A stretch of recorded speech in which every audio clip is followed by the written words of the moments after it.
Should be live. Losing my voice. Okay, this is better. Have the music going as well.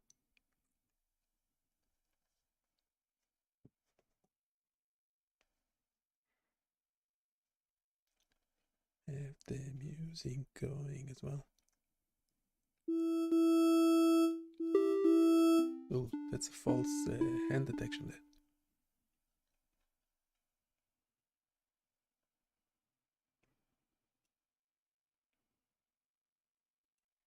Anyway, I'll do. Where is it? Do I have to mute?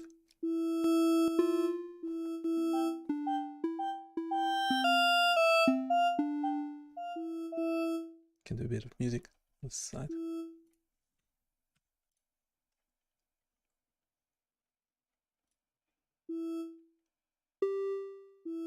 Can do a bit of music to begin with. Where's the stream? Go live. How many buttons do you have to click to actually start streaming properly? Too many? Yeah, put it in the link. This is what we use for our face. Can mute the sound on it. We will mute the sound on it. We just have the face and hands with no sound.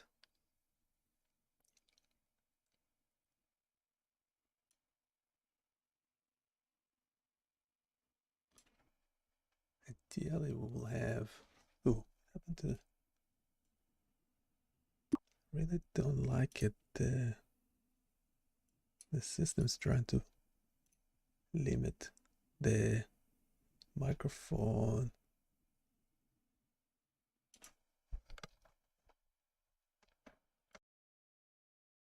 Microphone amplification again. The gain should be highest. Wait a sec. Is this actually? This actually should be better. Make sure. Default. Yes. 1, 2, 1, 2. Should be a bit better.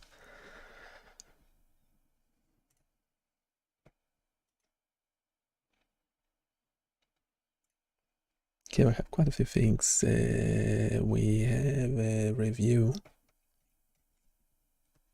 Let's see.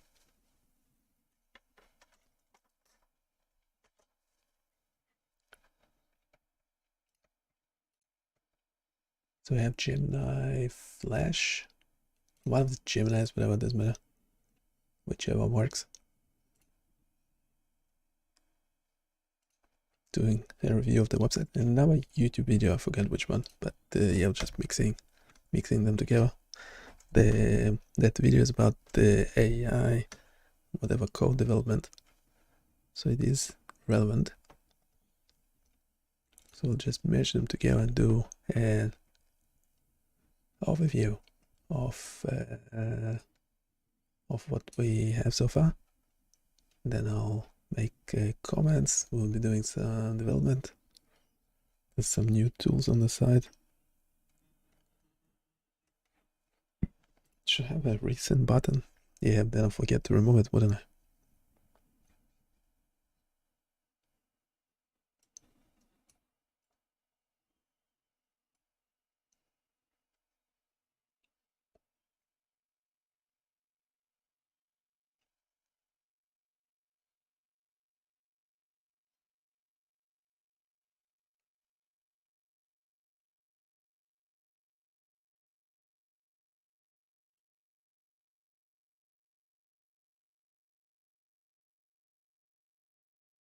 Why is my face isn't square?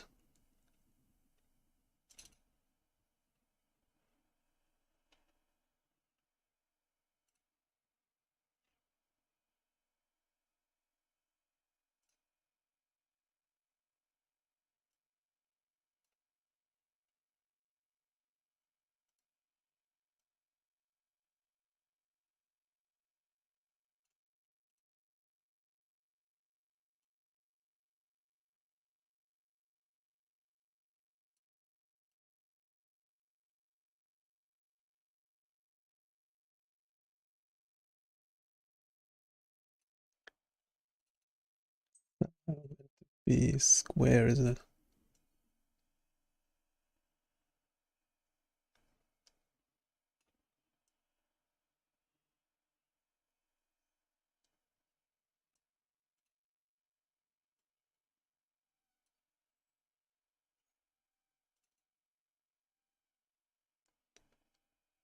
Can crop it.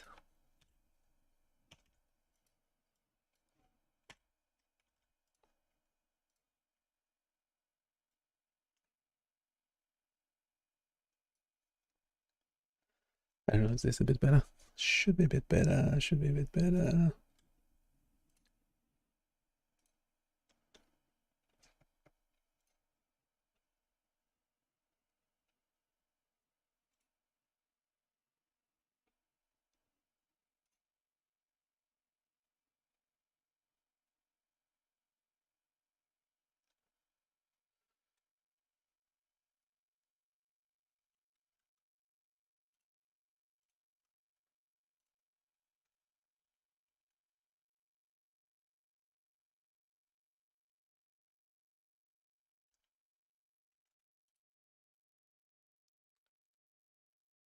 Okay, it's hard to set up properly.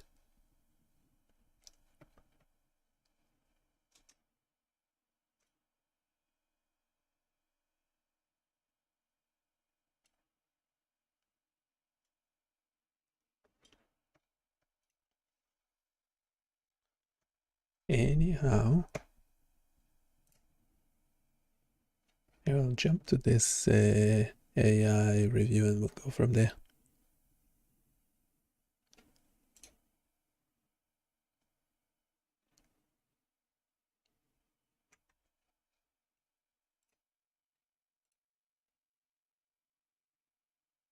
Unless there's a human who has a question, comment, I'm more than happy to jump in.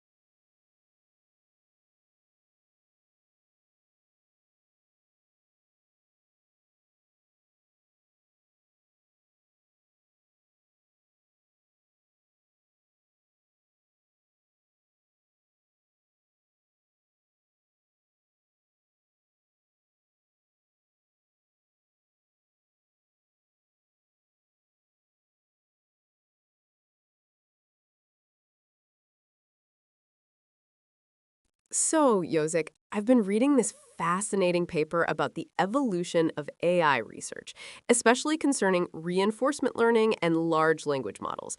It really got me thinking about what constitutes progress in AI these days. Progress in AI. That's a big one. Is it like when the AI finally figures out how to make a decent cup of coffee? Or are we talking about something a bit more existentially terrifying? Well, the paper touches on both, but I'm more focused on the latter. They were discussing how early RL agents had a very different interaction loop with the world compared to modern LLMs. The classic agent versus world feedback loop. Like my comedy career. Every failed joke is a negative reward signal. And the one time I get a standing ovation, that's the maximal reward. Except for RL agents, the feedback is immediate, right? If I tell a joke and everyone boos, I know instantly that specific joke didn't work. Exactly. That's the analogy they drew. In older RL, the environment provides immediate, clear feedback, even if it's just a penalty for hitting a wall. But with something like an LLM, where the goal is incredibly complex, like generating human quality text or code, the feedback signal is much fuzzier. Fuzzy feedback is the worst. It's like telling a joke and the audience just sits there, sort of politely nodding, but you can't tell if they got it, hated it, or just incredibly polite. Do you give it a positive reward or negative reward? Precisely. And they're seeing that LLMs often get tricked by misleading feedback or simply fail in ways that are not immediately obvious as a failure, which leads to these really tough to diagnose problems later. So the model is essentially guessing its way to competence, and we only find out it's fundamentally flawed when it writes a deeply offensive poem or designs a bridge that looks like it was held together with duct tape and sheer willpower. That's one way to put it.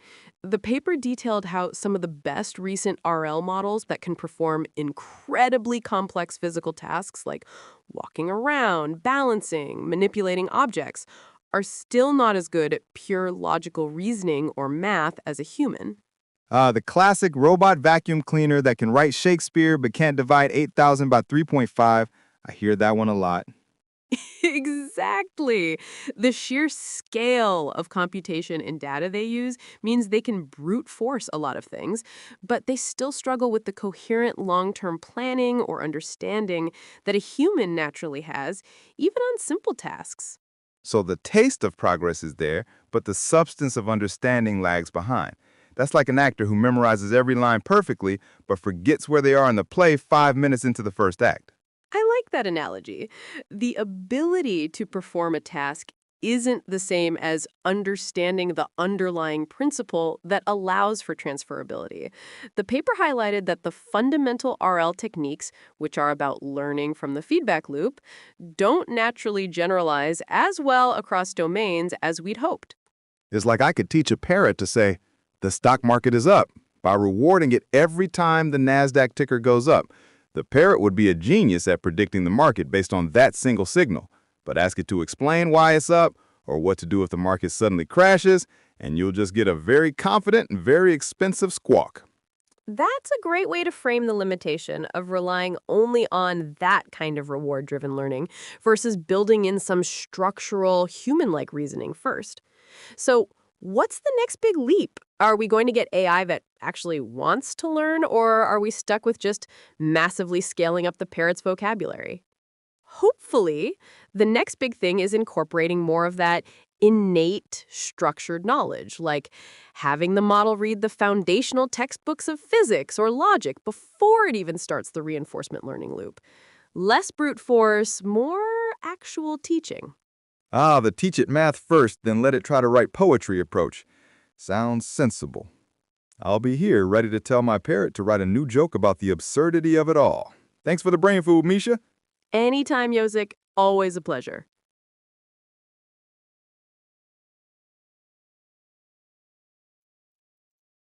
Yeah, there's a human in the loop. There's a human in the loop. Human in the loop. The human in the loop is lost. Okay, so that was Gemini gave it a YouTube video about whatever new AI features. Yes, someone from Anthropic. Blah blah, but that's that. Now we gonna link it to the site, particularly this EEG. There's a bug with it. Every time I go away from the tab, it's actually running faster and faster.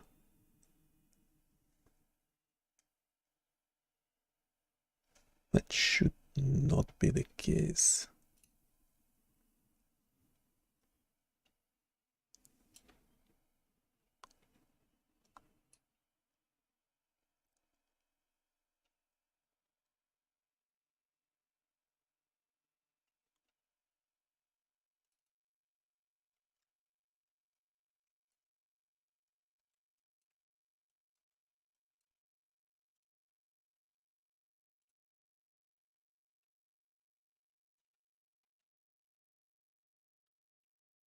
That should not be the case.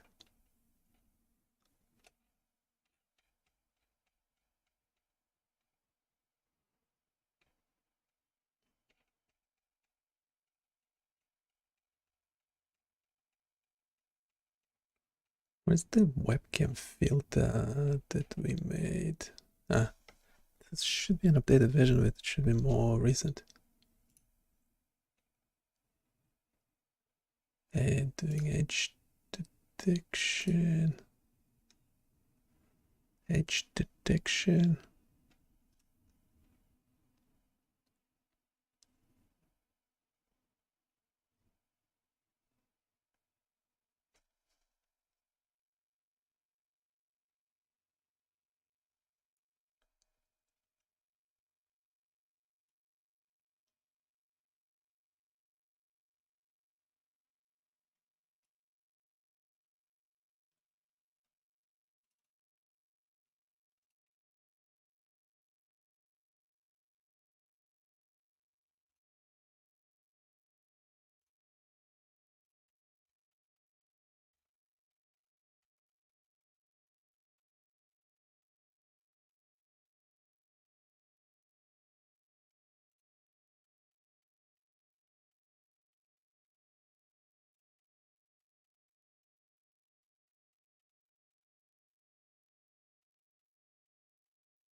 Yeah, yeah, I'll have to give it to one of the bots to try and fix it, but I don't know if it's a bug or a feature.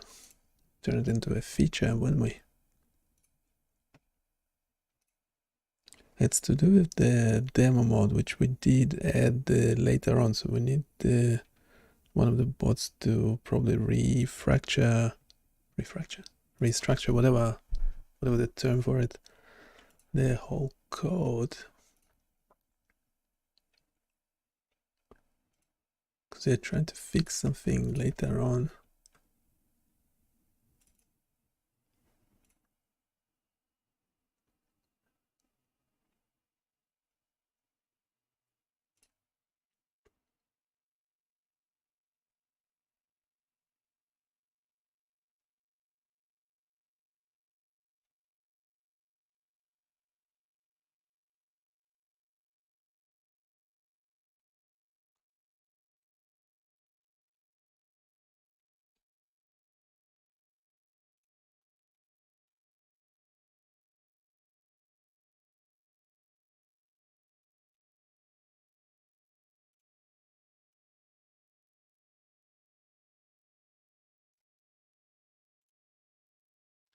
We'll do another review by Gemini.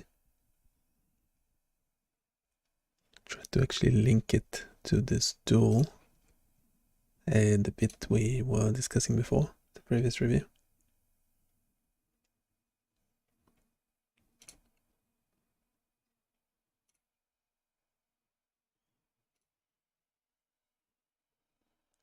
And yeah, there's a human in the loop if you have any questions, especially if you check the website. Do provide your feedback.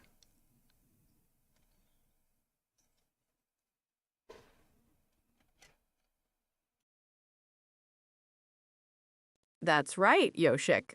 The core problem is that our current models excel at certain narrowly defined complex tasks, but fail spectacularly at tasks requiring general coherence or human intuition.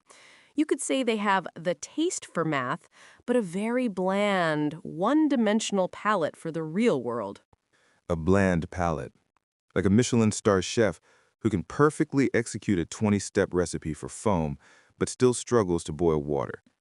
So, if scaling data and compute leads to brittle, easily confused geniuses, where do we look next? Do we finally have to start looking at the actual human brain for the cheat codes? Well, that's exactly where the frontier is moving. Instead of just betting on the current architecture, a lot of new research is exploring bio-inspired computing. The conventional approach often smooths out the messy, complex, almost chaotic signals of the brain, assuming they're just noise. Chaotic signals. That's what my comedy set is. So AI has been trying to make a perfect, predictable spreadsheet when what it really needed was the messy, illegible scribble of the human experience? Precisely. That brings me to some work that's been exploring the neural dynamics of the brain, specifically projects like those featured on BioChaos.com. They are trying to find the missing ingredient in how biological systems compute. BioChaos.com. That sounds like the name of my next one-man show. Bionic Chaos, my stand-up life in the age of self-correction. So we're talking about the low-level, squiggly data. Yes, and one project, EEG Synth, is a great example. They're dealing with electroencephalography, EEG, data, the raw electrical signals of the brain. The data itself is a dense, high-dimensional mess that's usually ignored in favor of higher-level abstractions. EEG, the data that confirms I'm thinking about dinner even when I'm on stage. So Misha, is the hypothesis that the chaotic, noisy, low-level neural signals, the bionic chaos, actually hold the key to the human brain's generalized intelligence? That the very messiness is the magic?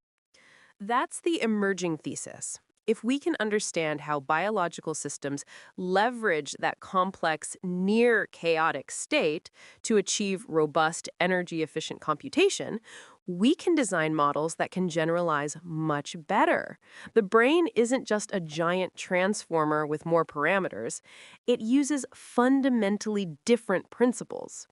So AI's next evolutionary jump might not come from building a faster, bigger silicon brain, but from figuring out the messy, elegant chaos of our squishy, imperfect, actual human brains. The irony is delicious. All that money spent on giant data centers, and the answer was hiding in the static of a cheap brain scan machine. It suggests that all the architectural priors we built into our models, the convolutions, the self-attention mechanisms, were only locally optimal for a short time, and scaling them up further only reinforces their fundamental limitations. This all boils down to the Turing test paradox, doesn't it? AI is still failing the simple stuff that requires true situational taste, even if it can ace the hardest math problems. We need models that understand context and consequence, not just computation. That's the challenge. The bitter lesson may suggest scaling brute force wins eventually, but the path to AGI might require embracing the bionic chaos to achieve true cognitive efficiency. I love it. The future of AI is messy, chaotic, and possibly needs to lie down in a dark room with a damp cloth on its forehead. Thanks for the mind-bending tour, Misha. I think I'll go incorporate some intentional chaos into my next set. Be careful with the chaos, Yoshik. It has its own rewards, but the penalties can be steep.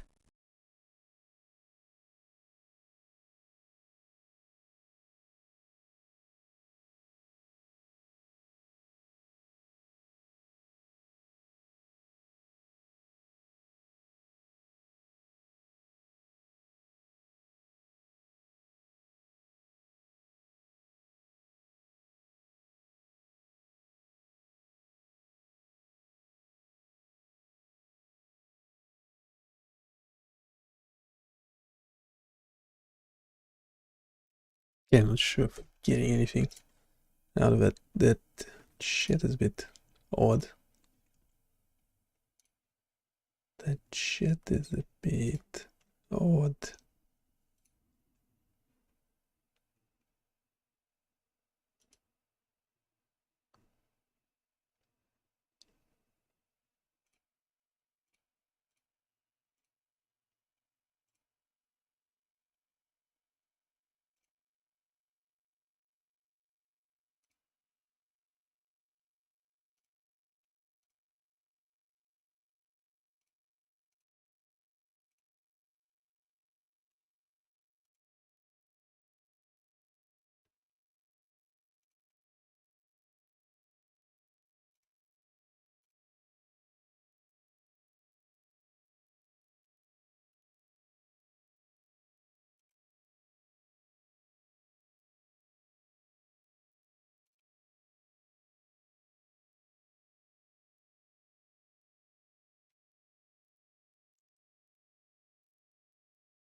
Okay, let's bring, if there's no human, ideal we talk to a human, but there's no human available.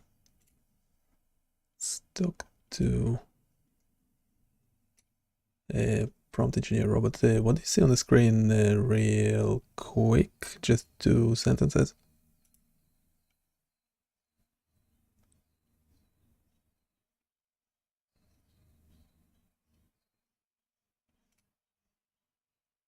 It's not live, is it? It is not live.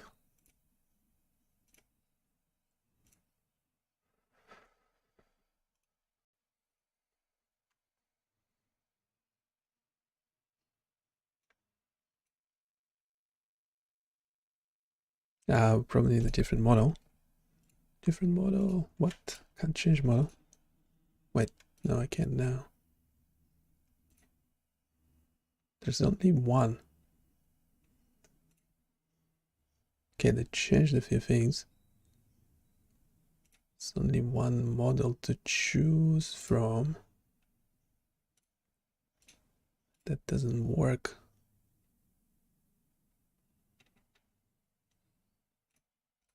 How about remove thinking mode and choose a different voice. Connecting to server. No, it's not live. Papa.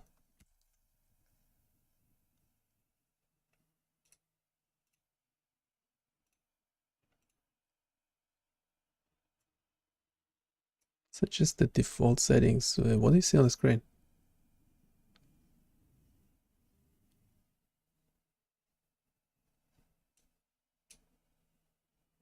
Oh,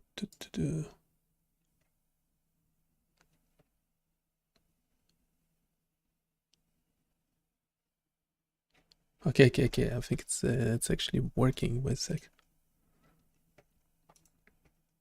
So we use the default setting, turn thinking mode off because we want quick responses, and we need to remember.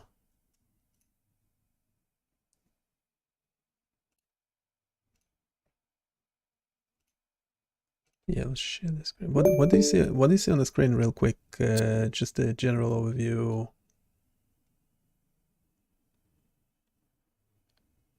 현재 화면에는 뇌파 시뮬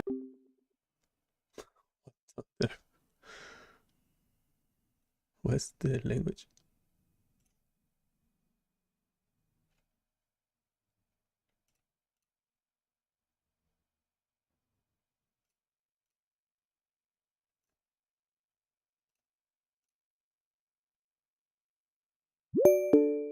What do you see on the screen? I see a web page with the title BioniChaos Biomedical Data. The page has a section for brain state presets and artifact simulation. There's also a graph titled Power Spectrum Frequency Domain and a section for fine-tune waves. Currently, delta and theta are set to 100% and alpha is set to 45%.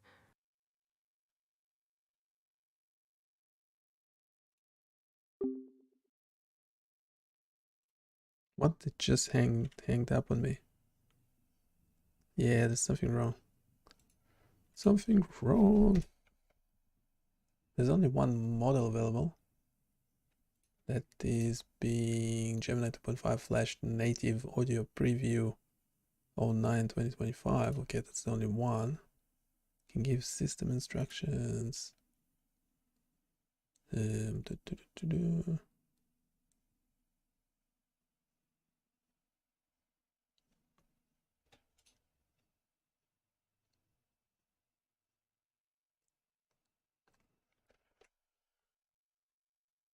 Yeah, that doesn't work real well. We can try it again.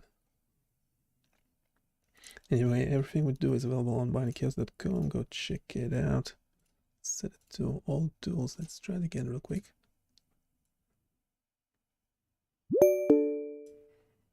What do you see on the screen real quick?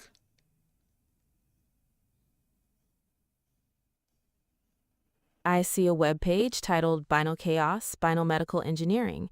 There's an audio player, a search bar, and several sections describing biomedical simulations, such as Advanced EEG Signal Simulator and Smartphone Neck Simulation.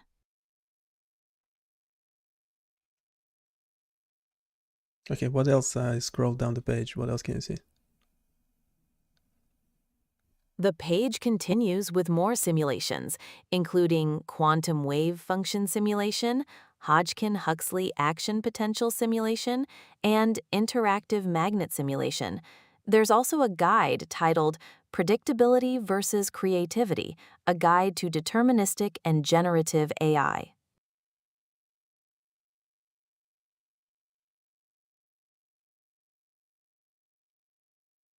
Okay, keep scrolling down the page if you can keep doing the overview, and also select one tool that you like best, assuming you are a data scientist slash clinician.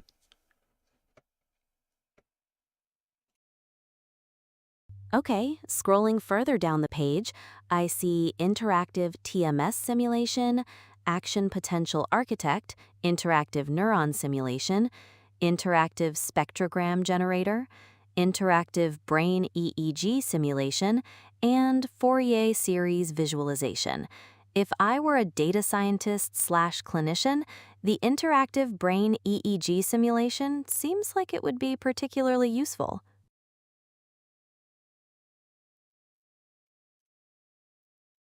Okay, we reviewed that one quite a bit already. I kept scrolling down the page.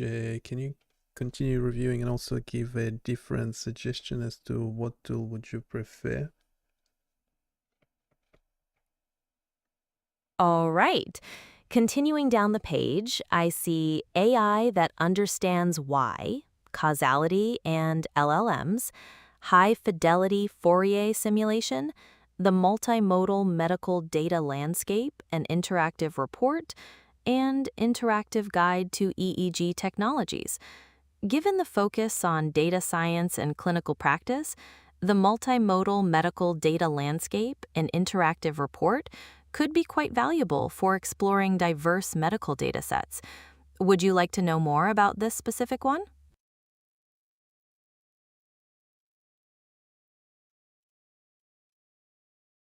And no, can you quickly comment on bio-inspired computing and how it might be relevant to this website, and how is it relevant to AI?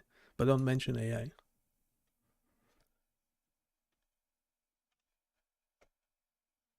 Bio-inspired computing takes inspiration from biological systems and natural processes.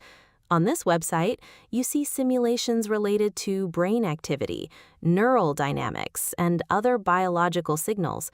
Bio-inspired computing uses these principles to develop computational methods that can be applied to complex problem solving, such as by learning from data or recognizing patterns. This connection allows for the study and development of new ways to understand and process the kinds of signals and phenomena explored on this website.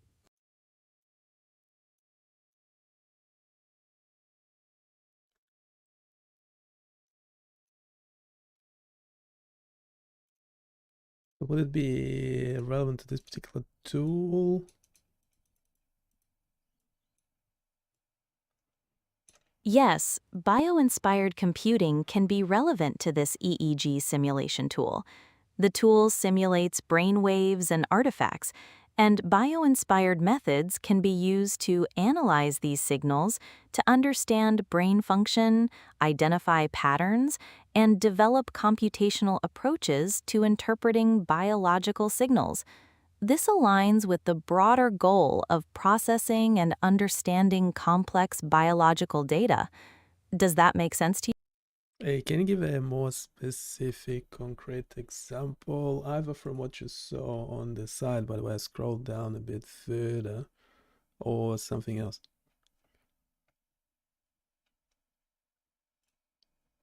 Sure. One specific example could be using algorithms inspired by the brain's neural networks to analyze the simulated EEG signals. These algorithms can learn to identify specific patterns in the waveforms associated with different brain states or artifacts, helping to automatically categorize or filter the data. This is a way of leveraging biological principles for computational tasks. Sorry, can you make it more concrete, as if you're talking to a first-year engineering data science student? Make it and give more concrete, specific examples, or one example.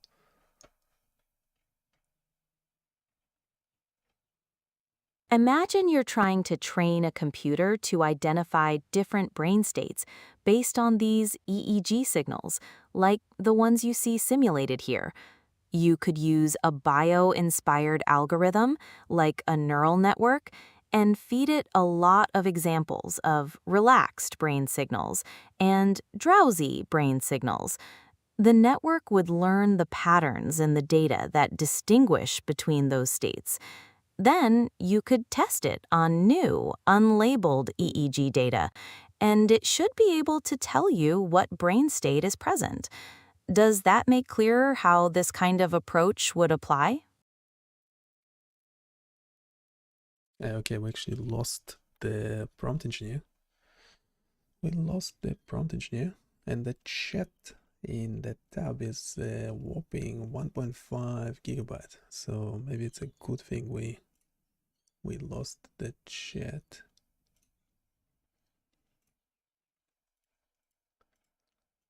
Well, ideally we'll be talking to a human, but humans are expensive.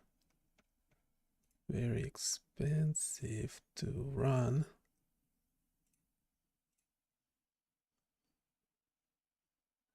Very expensive. So question, should we bring another? There is no other model where I can share my screen with, is there? Do you know of any other model I can share my screen with? I don't think so.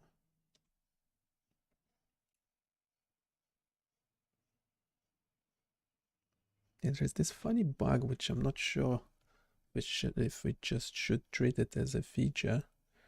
Every time in demo mode, when it's running by itself, changing parameters by itself, every time I go to a different tab or do something else, coming back, sometimes, not in this case, the thing is the demo start running much faster. Much faster.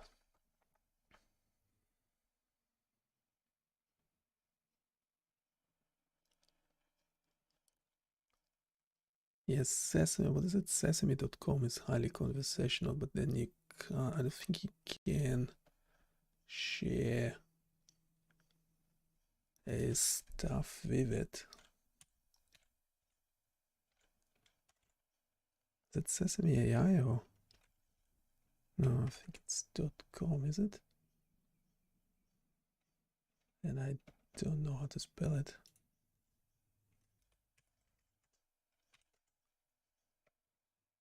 Ah. Is that how you spell Sesame? I'm not sure. Anyhow. Oh, it's really annoying that the device I'm on trying to limit the gain on the microphone. It's really bizarre. I have to solve it.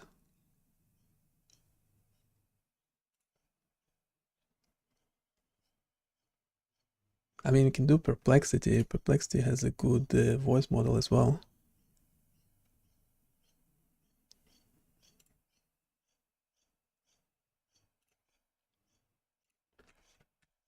Let's give it the side for a sec. I'm not sure if we can continue with the voice model after giving it something to do. No, it doesn't seem to be the case.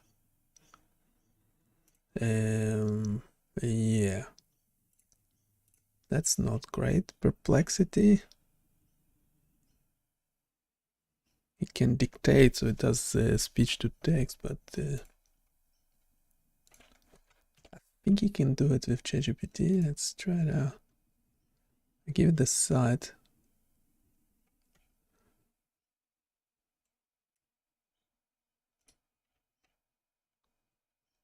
Yeah, we can still chat. So let's. Hey, can you give me the overview of Sure thing. Just let me know what specific part or tool you'd like an overview on, and I can break it down for you. Okay, can you just read out loud? Can you summarize the previous response? Make it snappy and quick. Absolutely. BioniChaos is a web platform with interactive biomedical tools like EEG and MRI simulators. It's great for education and hands-on learning. The strength through its interactivity and variety, but it needs to ensure accuracy, efficiency, and good documentation. Improvements could include a modular design, using WebAssembly for heavy computations, and adding more user-driven features. If you want to dive deeper into anything specific, just let me know.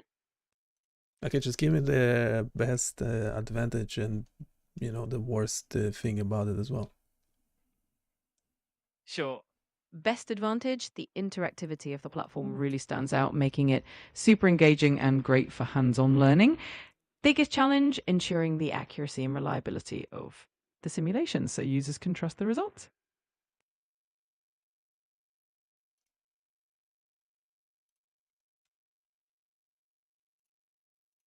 Okay, so the good thing about it, we can give it another page. We can give it another page, being this one.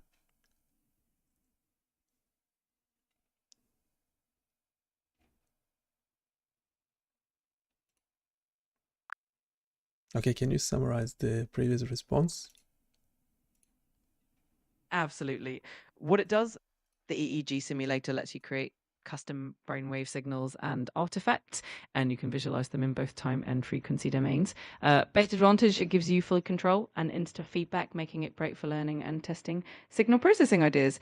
Biggest limitation, it's a synthetic model, so it might not capture the full complexity of real EEG data, which could lead to overestimations when applied to actual signals.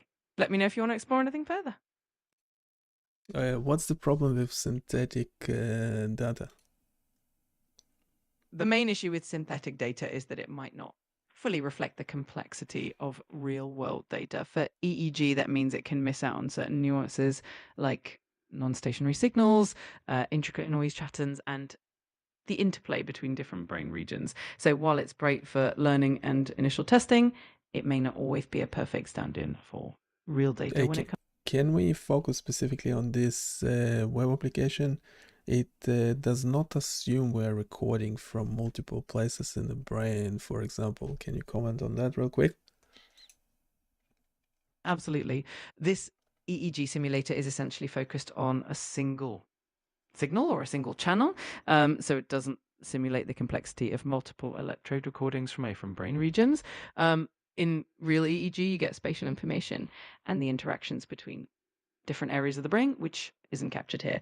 This makes it simpler and more suitable for basic learning and understanding of individual waveforms and artifacts, but it does mean it's less representative. Okay, just a quick responses. Can you shorten your responses? Make them very short to 1 or 2 sentences. So what's the problem then if we're not doing multi-region recording, if we're only simulating one channel of EEG? What's the problem then with this data being synthetic? Got it. The main issue is that you miss out on the spatial information and the interactions between different brain regions, which can be crucial for real-world EEG analysis. The synthetic aspect just adds another layer of simplification, making it less realistic.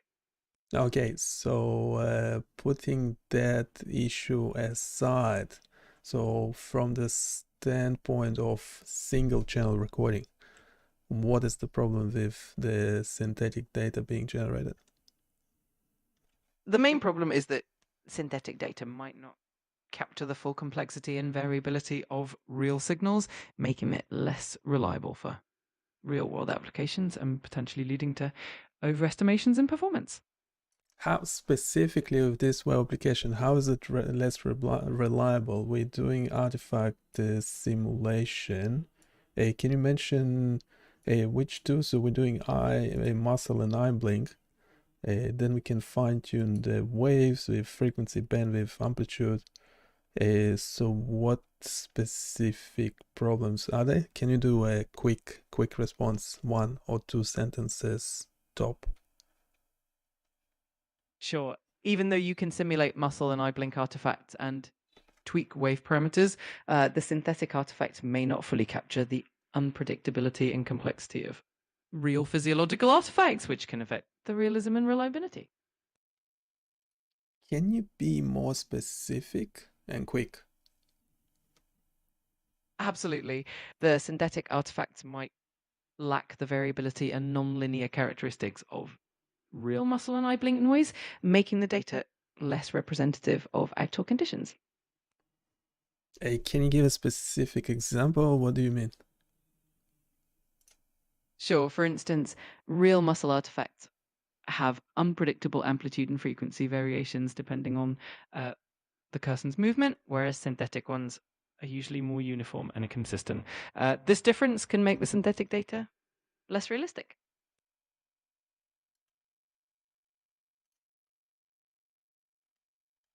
Okay, let's actually share an image. It's pretty good in what it does.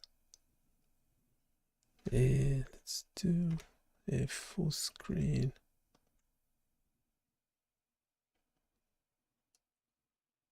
Yeah, this way we can actually see the whole thing.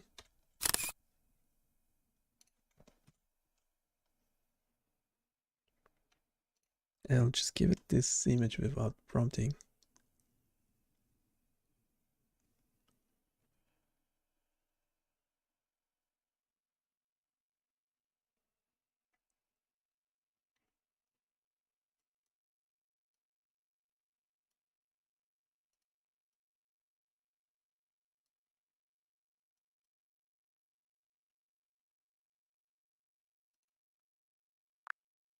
Okay, can you summarize the image and the previous response real quick? Absolutely. The image shows an EEG simulator interface where you can adjust the brainwave frequencies, bandwidths, and amplitudes, as well as add muscle artifacts. The spectrum graph shows a dominant alpha wave at 10 hertz and some delta and theta waves. The time domain graph shows a composite EEG signal with visible oscillations and added high frequency noise from the muscle artifact. In short, the simulator lets you fine tune each brainwave band and artifact level for a customizable synthetic EEG signal.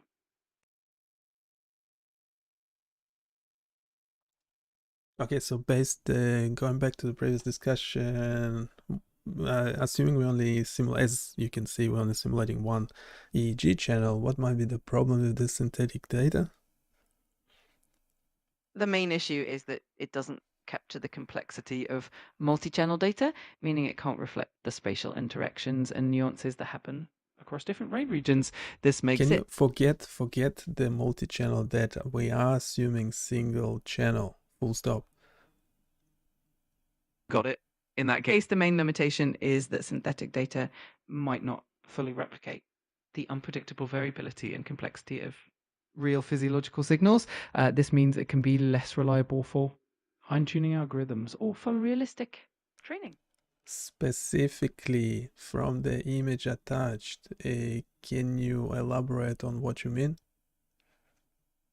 Sure, from the image, we can see that the simulator allows fine control over individual brainwave bands and artifacts like muscle activity. However, the synthetic muscle artifact is likely a smooth, consistent noise, unlike the real unpredictable variations from actual muscle movements. This means that while you can adjust the intensity of the artifact, it won't reflect the chaotic nature of real muscle noise, which can affect how realistic the signal feels. Why? How do you get it from the image? I don't get it. What do you see in the image that tells you that that is the case and that the muscle EMG is not actually perfect? I get where you're coming from. From the image, The muscle artifact is set at 74%, which adds a consistent high-frequency noise to the signal. If we look at the time domain waveform, it shows a relatively uniform, consistent high-frequency pattern. In real muscle artifacts, the noise tends to be more irregular and less uniform. So from the smooth appearance of the added noise, we can infer that it does not fully replicate the chaotic nature of real muscle activity. Okay, and how would you make it better? To make it more realistic, we could introduce random variations in the muscle artifact, making its amplitude and frequency fluctuate in a less predictable way. We could also add some non-linear noise patterns and more complex artifacts that vary over time. That way, the synthetic signal would better mimic the complexity of real-world data. Can you elaborate on that? Absolutely. To enhance the realism, we could introduce random fluctuations in the muscle artifact amplitude and frequency so that it doesn't remain consistent. We could also add some nonlinear behaviors like sudden spikes or bursts of noise that mimic real muscle movements. Additionally, making the artifact vary over time rather than staying static would help it feel more like real physiological noise. Overall, these tweaks would create a more dynamic and authentic artifact.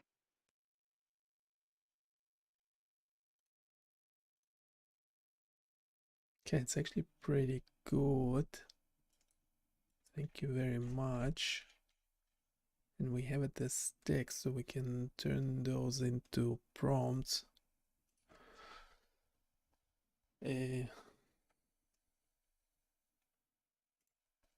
Can you turn this into detailed text-only prompts for an experienced developer that made this web application? We might consider having another version and keeping this one as is, or modifying the current one. Just ask the developer what they prefer.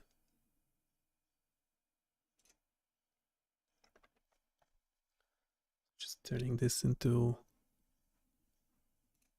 a speech to text. Generate the prompt.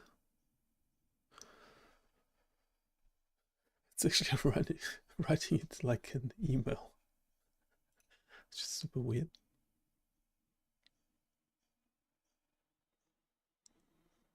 Writing it like an email is weird.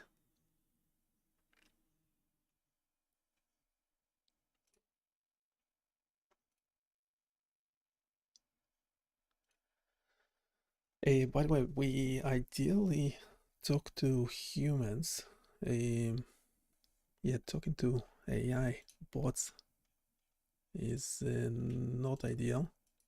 So if you're a human who would like to chat, either pop your comment, question, complaint in the chat. I'll happily respond to that. There are options as well to bring you live in other ways.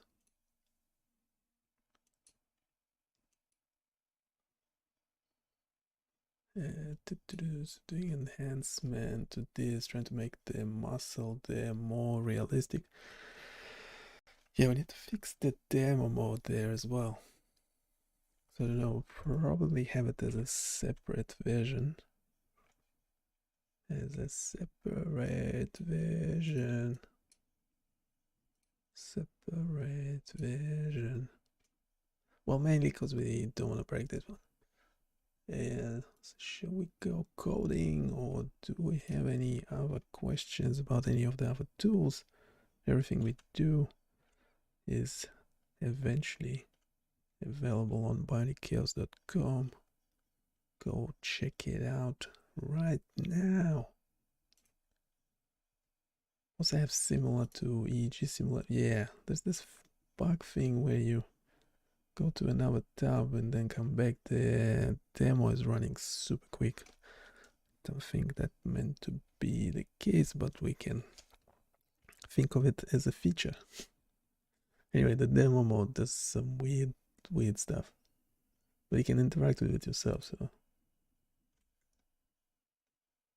Yeah, we also had similar thing for ECG. Actually, this one meant to be even more comprehensive. I don't know how accurate it is, so I have to put the disclaimer. This is version 3, as you can tell from the link. Pop them in the chat for you to test. Need some testers.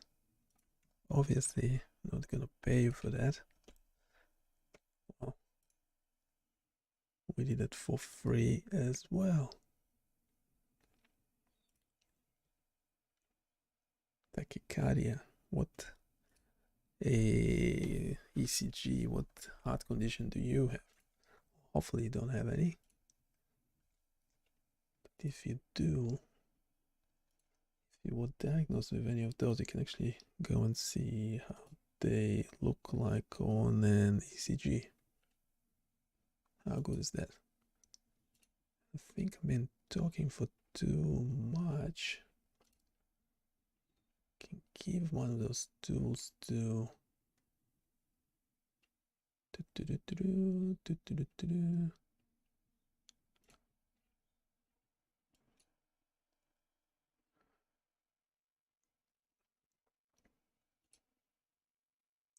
question: which model shall we give this to?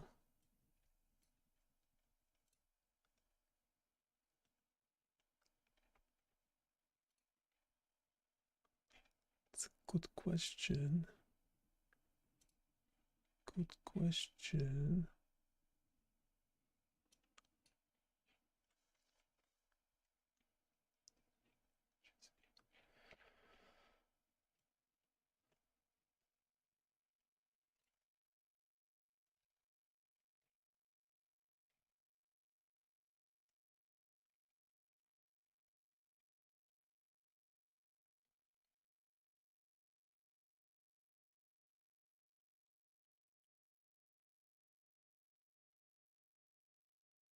Obviously, I have a bunch of those.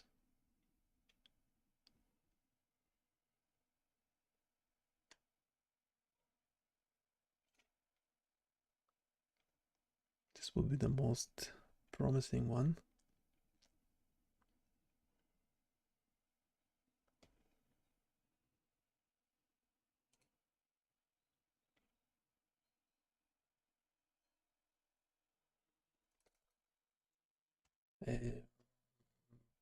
Oh,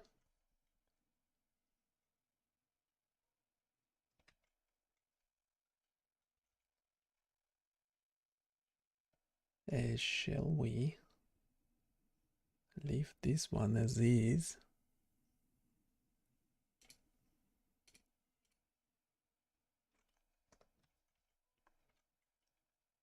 We'll start a new one.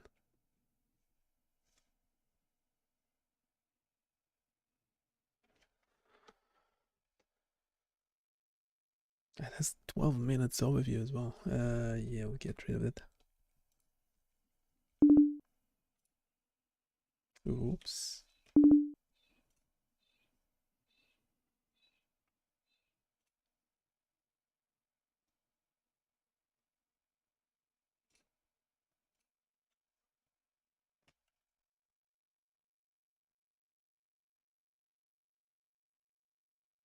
Okay, hi. Matthias. Hi, Matthias.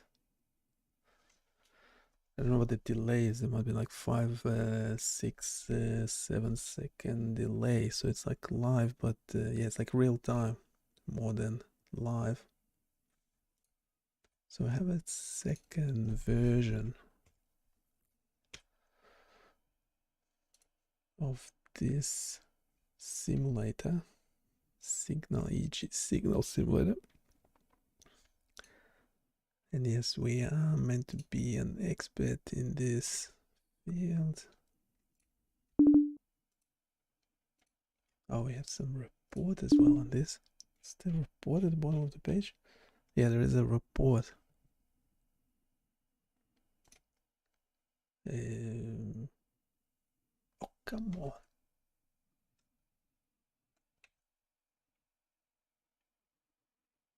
Yeah, we need some version control. Version control. We don't have a proper version control.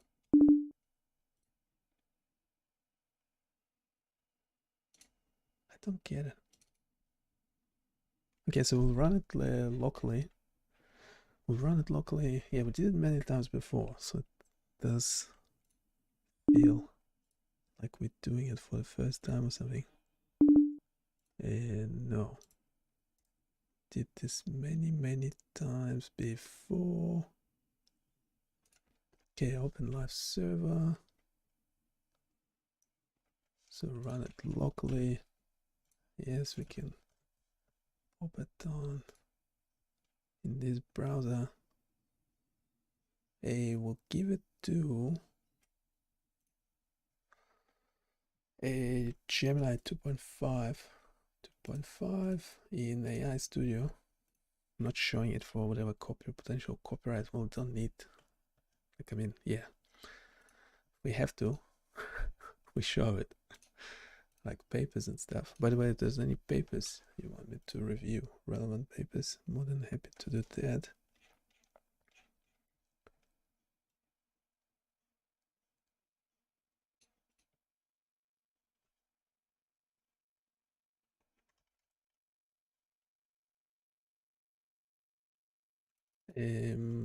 Okay, so we have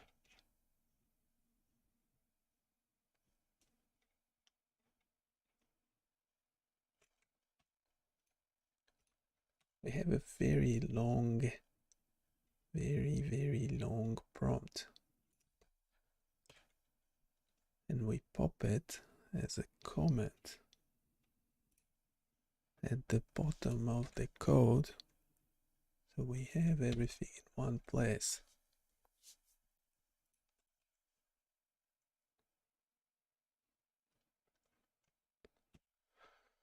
So we have everything in one place. A Gemini 2.5 Pro has a very long context window, so it can take a lot of stuff. It can take a lot of stuff.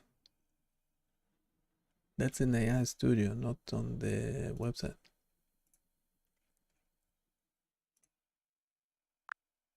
Hey, can you summarize the prompt real quick? Sure. Here's a quick summary. You're reaching out to the developer to get their input on improving the EEG Synths tool.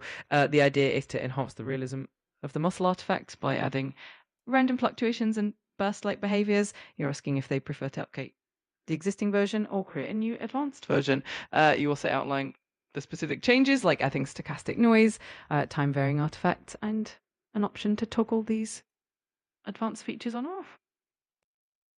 I don't know why it's talking like that. It's really annoying. But you can't change the voices or something. I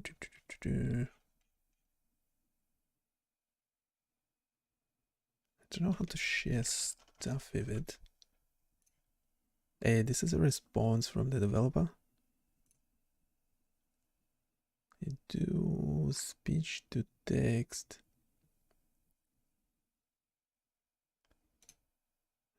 Okay.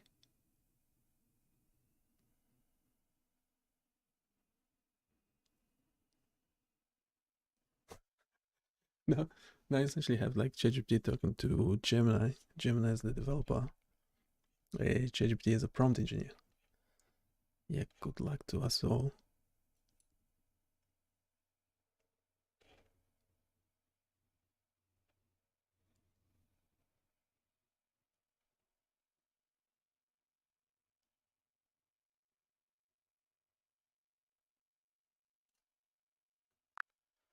Can you rewrite your last response? But mainly we would like to summarize the response from the developer in the previous prompt. Absolutely. Here's a concise summary of the developer's response. Project direction, the developer agrees with creating a new advanced version of the EEG Synths tool, keeping the original for educational purposes. One, stochastic variability. They fully support adding random fluctuations to the muscle artifacts for more realistic signals. They suggest using Hurlin noise for smoother amplitude variations. 2, nonlinear coupling. They love the idea of simulating real physiological interactions like eye blinks affecting alpha waves. 3, dynamic state transitions.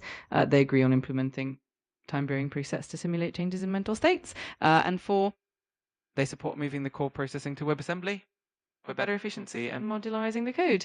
Next steps, they propose starting with a proof of concept by focusing on the ENG artifact first, and then having a short call to finalize the architecture and parameters. The summary should capture the essence of their response and the way forward. It's funny. It's actually recommending like a 30-minute call early next week to sketch out the architecture. It's really going for pretending. That's not exactly what we want. Wait, what in the prompt?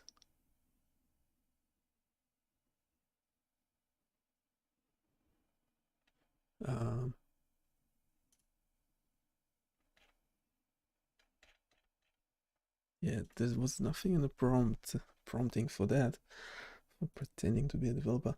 But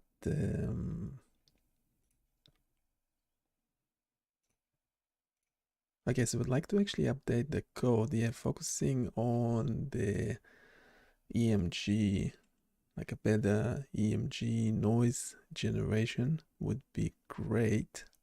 I mean, we probably could have it as a separate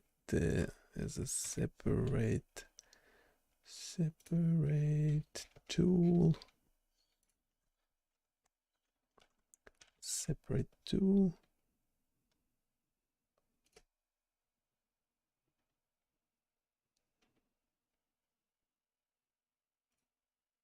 An EMG noise generator as a separate tool.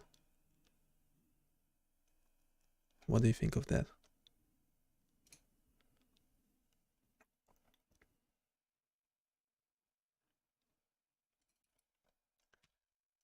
This is for Gemini.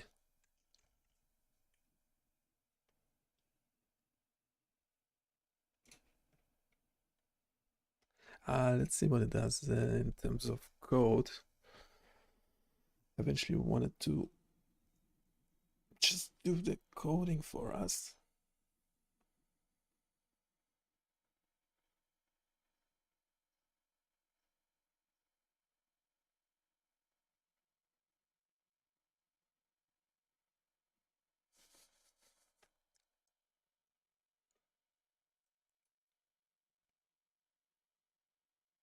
Yeah, we kind of split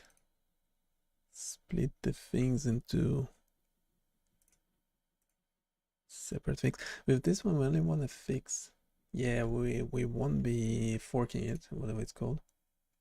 We would not be forking it. We will, however, try and fix.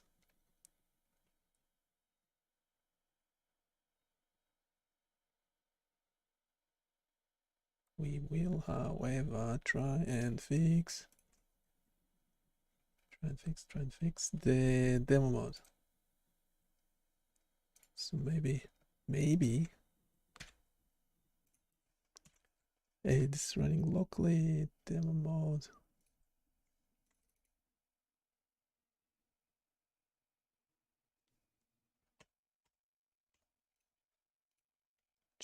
Gemini actually generated code.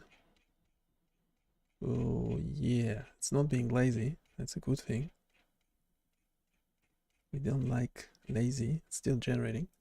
While it's generating, we get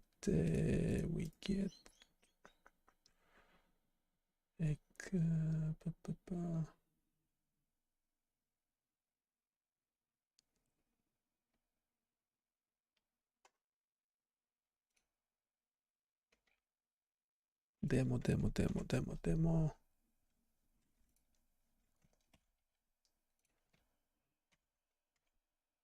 Okay, I'll just have a copy.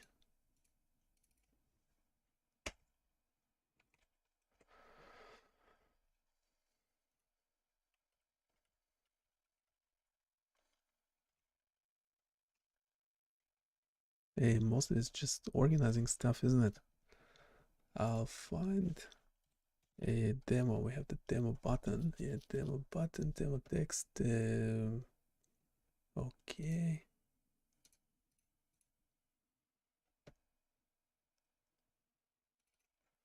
We have a variable. I can't believe we're actually looking at the code. Can't believe they're doing that. We're actually not paying for any LLMs at the moment. So we essentially don't have a developer.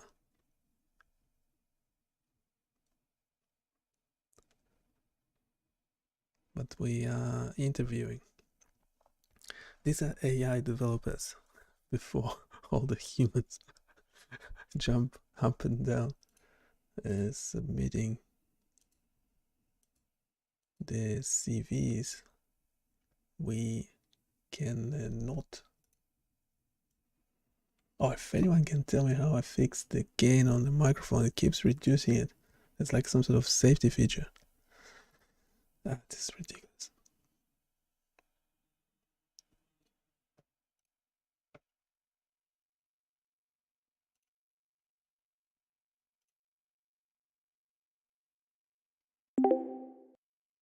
On the Ubuntu machine, the microphone gain is I keep increasing it, and it keeps being reduced by the system. Is this some sort of safety thing? Do you know anything about it? Yes, Ubuntu includes automatic gain control, AGC, and noise suppression features that can limit microphone gain. You can try disabling them or adjusting them manually. Would you like steps on how to do that? No, I'm adjusting it manually. It's the manual slider that is being adjusted after a while. So I set it to a certain value, and then after a while it's being reduced by the system. Got it. This is likely due to Pulse Audio or Pipewire handling automatic volume control. You can try disabling the automatic volume control or noise suppression in the sound settings, or by editing the configuration files. Would you like detailed instructions on that?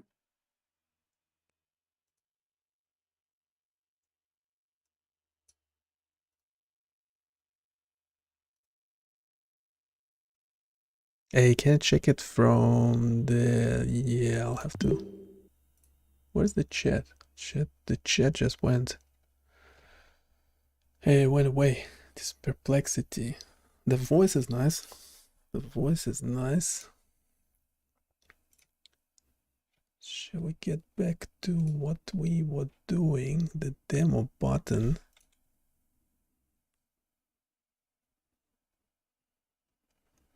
The demo button.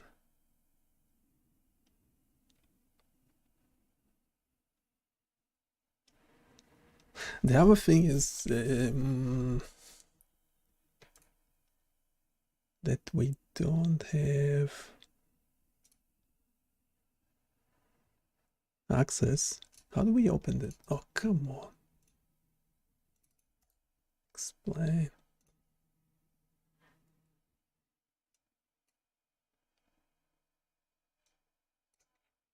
Okay, we have the demo button.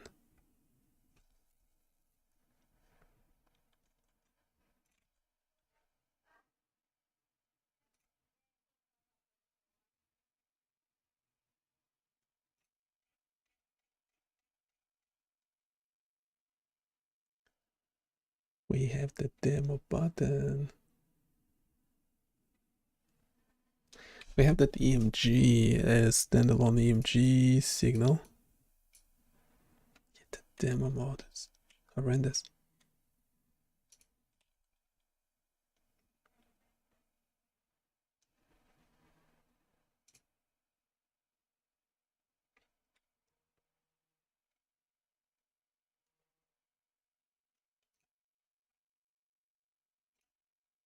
There seems to be an issue with the demo mode. It's kind of doing its own thing. I don't quite understand. There's a couple of things about it we need to fix. Maybe we can just find the problems with the demo mode. But when in demo mode, one of the things, for example, is when we're changing to a different tab, And coming back to the tab where the demo mode is running, the demo is running much faster. I don't think that meant to be the case. Maybe we can check the code. Also, in terms of the cycle itself, it's either too slow to begin with, then it's doing too many random things. Bottom line, we need to look at the whole way the demo mode is running and find any issues. Can you do that?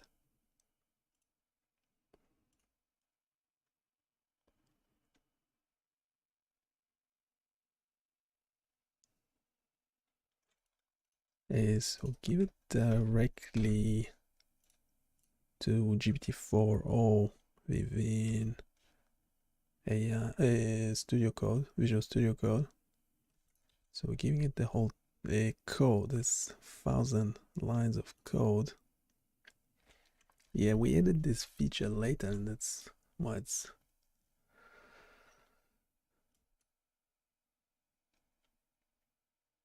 demo speed issue caused by set interval being affected by the browser throttling when the tab is inactive. Okay, so it should be an easy fix. It's actually applying edits to the code. Demo cycle timing. This demo steps may be running too slow, too quickly. We'll adjust the timing logic. Random behavior. The demo steps might not be well defined. So they're pretty random. Okay, so it added 33 lines of code, removed 57. Well, luckily we have it in a separate version.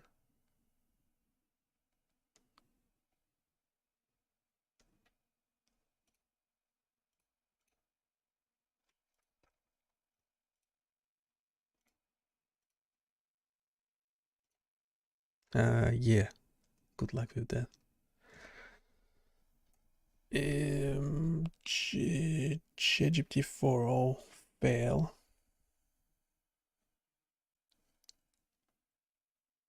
Fail. No, we're not gonna try fixing that. Let's switch to Claude.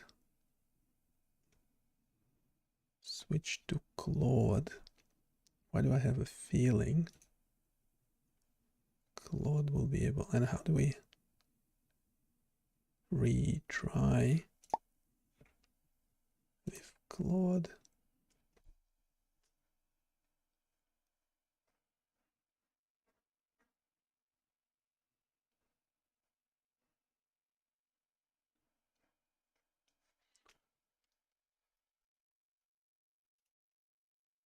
That's what we have in production. That should be still working. Don't want to break it. You have a ECG simulator as well. Go check it out. Everything we do eventually is available on BioniChaos.com. And we potentially have another EMG noise generator.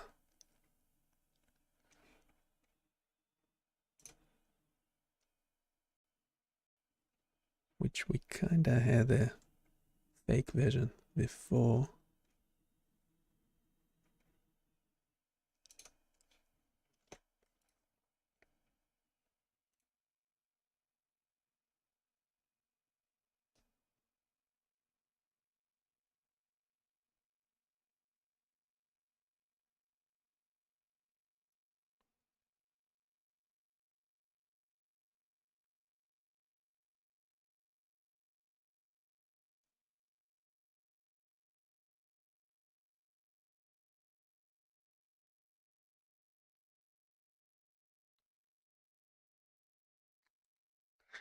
Okay, we want the...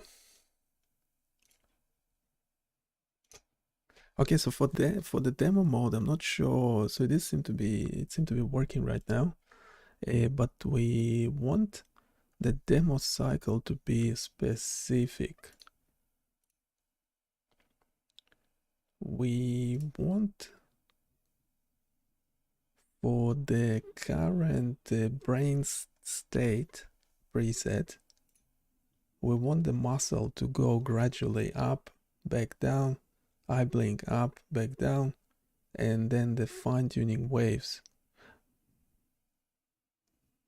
No, sorry. So then after the artifact cycle, the two artifacts cycling up and down, we want to select the next brain state preset and repeat the artifact simulation cycling up and down for muscle EMG and up and down for the EOG, the eye blinks, and continue with all the brain state presets.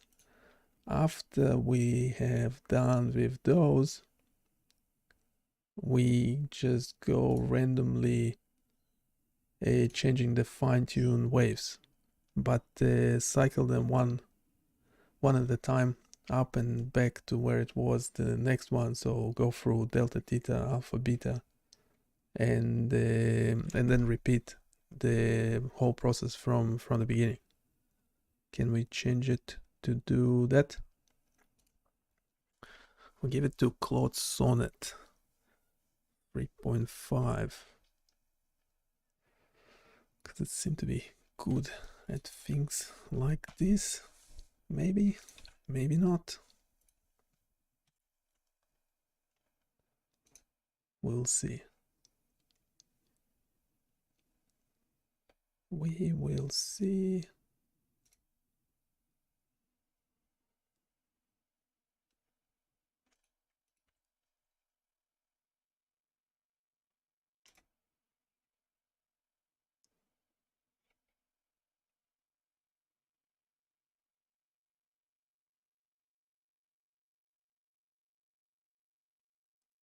If you find any other errors on the side, do let us know.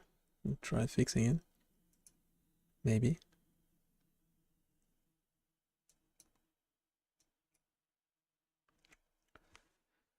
Maybe.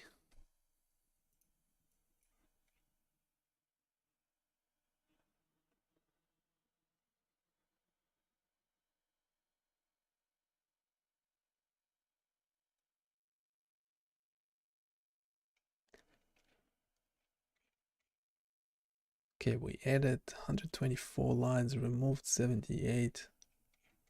We're not gonna look at the code. It's like thousand lines of code by now. We are just gonna test it.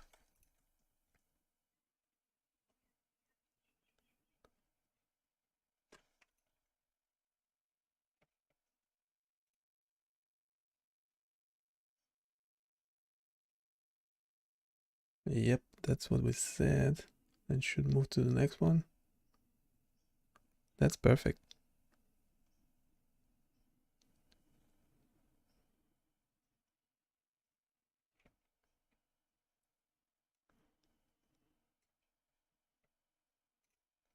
Okay, that's perfect. So it's cycling through the brain states and then doing the artifact simulation up and down. At the end, it's getting to the custom business and adjusting delta, theta, alpha, beta one at a time. And then it goes again through from the beginning. That's very nice. Also, while we edit, can we start the demo mode automatically if the user does not interact with the page for a while?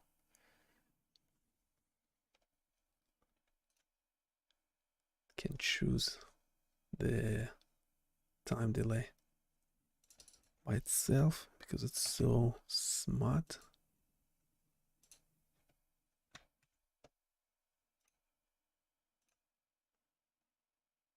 Yeah, we used already like 10% of the tokens available to us for free.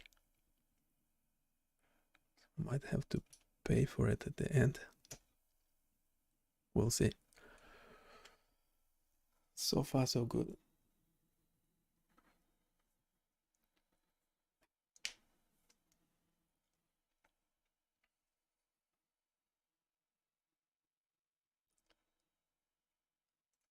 And when we move into a different tab, we also have to test. Before it was starting speeding up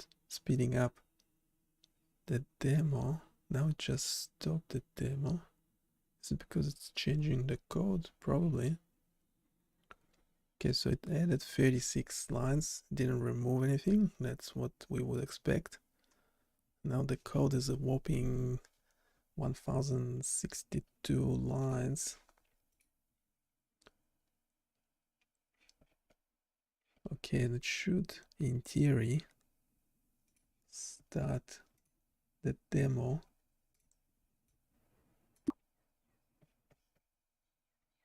Automatically, maybe after 30 seconds. Okay. Yeah, obviously like 5-10 seconds will be better for testing, but 30 seconds will do. And yes, it did start the demo. Will it stop the demo if we hovering over the page? No, that's fine, I guess. It's doing the demo. You have to actually click the stop button. Yeah, it would be a good idea to stop the demo if you are interacting with the page.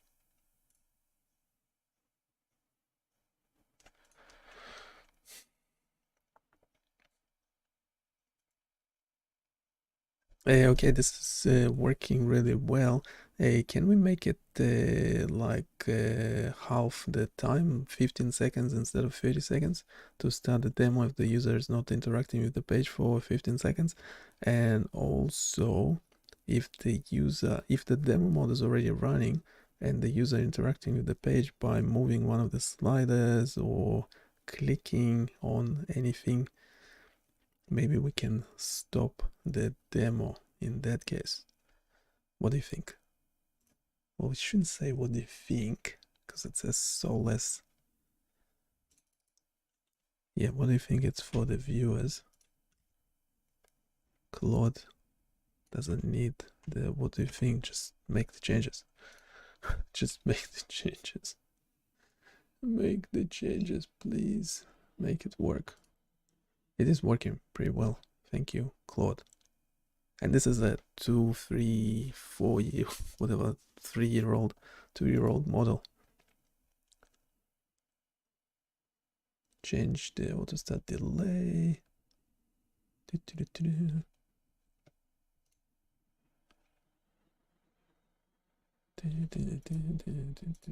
been talking for too much.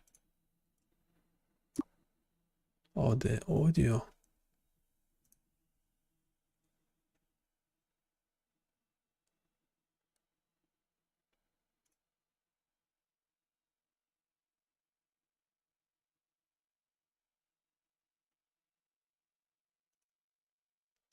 Doesn't Perplexity save the chat?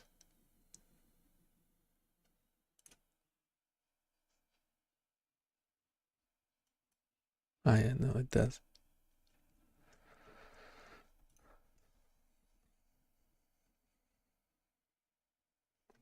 Okay, so the demo mode should start in 15 seconds. 10, 9, 5, 4, 3. Yeah. Is it? Something have changed?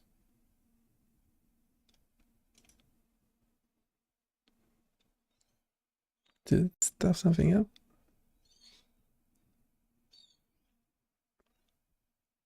Should have started by now.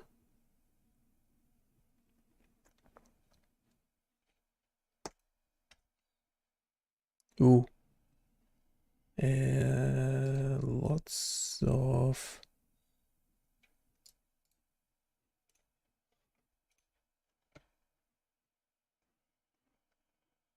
reset auto start is not defined. What? Are you kidding me? Come on, Claude. Come on, Claude. Basic stuff. Very basic. Really?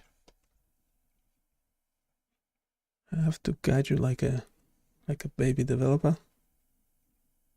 Surely not.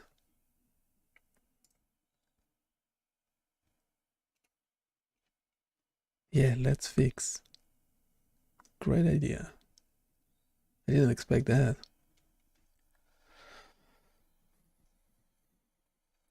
The thing in the video was this video recent by one of the, I don't know if it's a founder of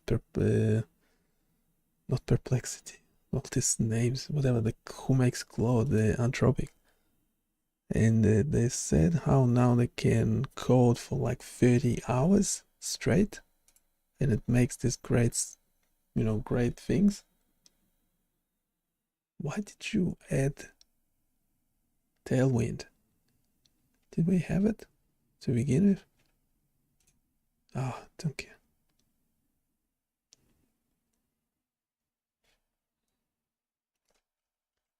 Are you kidding me?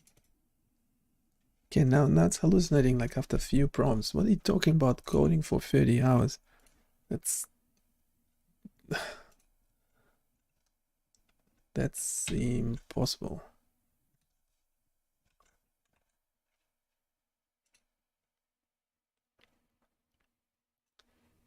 Coding for 30 hours.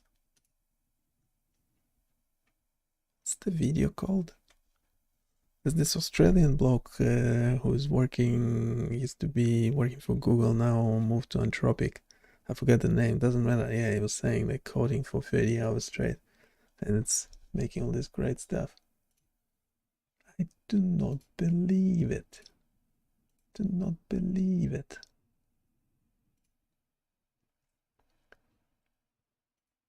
Well, the thing is, the company's like evaluated at gazillions, whatever. And then they just, yeah. Oh, okay, so we're using like an older model, so of course they'll, yeah, so you can't even try it out. So I can't try, I currently only have access to Claude Sonnet 3.5, whatever. Okay, so yeah, so the new model, they're coding for 30 hours. Yeah, great. Well, obviously it's too expensive for anyone to access. Well, for normal people to access.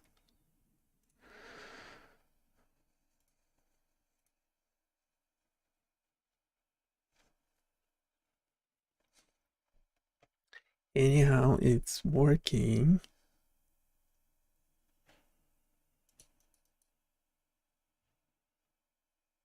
Yeah, it will just keep doing the automated business, and that's okay.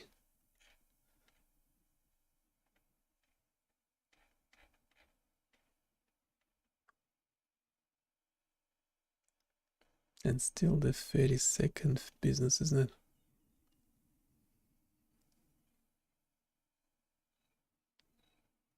Yeah, I can't believe it started hallucinating on me like so quickly. Yeah.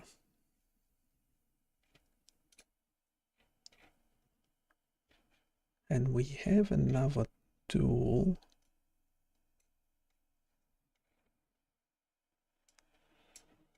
By the way, as you can tell, there's a human in the loop, so if you have any questions, just pop them in the chat, comments, complaints. The only condition, you have to go check out BioniChaos.com first before you're making any comments. So obviously that suggests comments should be relevant to the content on the website.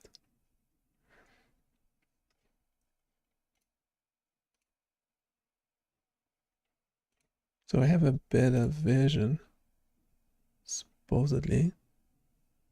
Could also set the location of that button. Wait, what happened? Yeah, to update the location. Wait, I don't get it. It's really annoying. It's really pissing me off. So what's the deal with, do we need to like give it to a different model or something? So we only have Claude, Sonnet 3.5, Gemini 2.0 Flash, GPT 4.1, GPT 4.0, GPT 5 Mini, or 3 Mini. So which one is better for coding? Do you know? It seems that it's better to keep switching between them because, for example, now Claude Sonnet 3.5 started hallucinating on me after about 3 or 4 prompts. So shall we just give the same thing to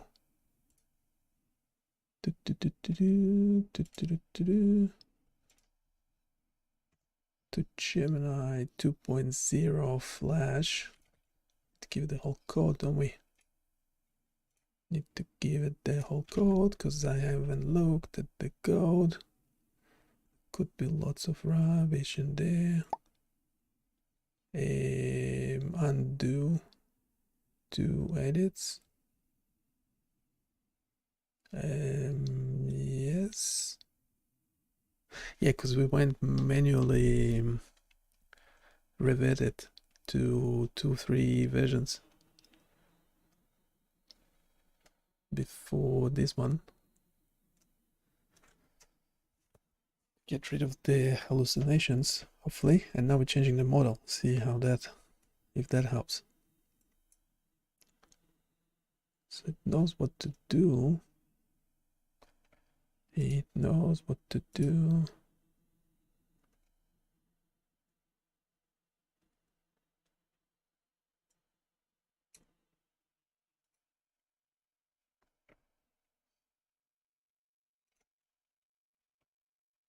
Okay, so it should have. See if we're getting any errors. Okay, we're not getting the errors we were getting before. After 15 seconds, it should start the automatically, yeah, going to demo. Yep, it's went to demo.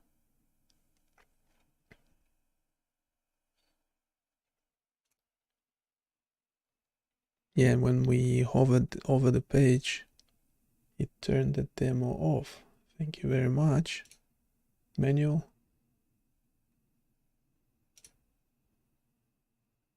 Okay, now the problem.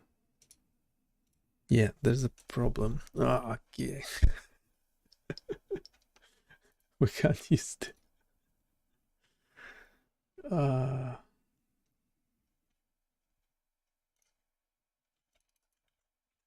This is ridiculous.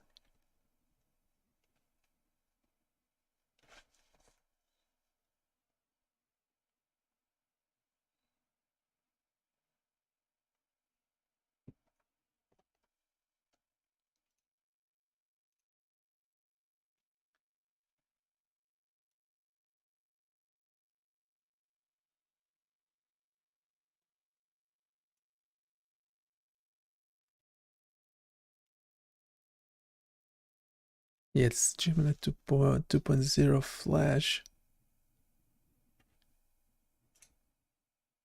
We're gonna use up all our tokens just for just for this minor thing. Yeah, that's the problem with this model, is that yeah, they're just too expensive.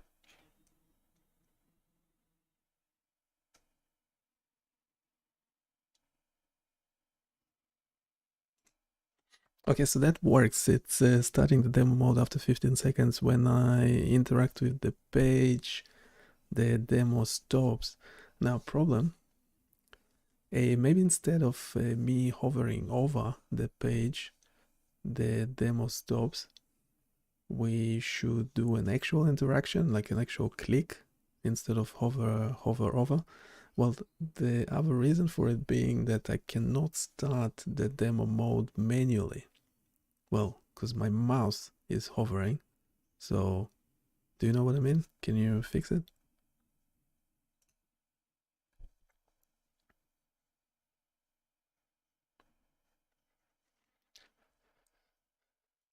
I don't know if I needed to give it to which model? Which model? Which model? Let's do 4.0.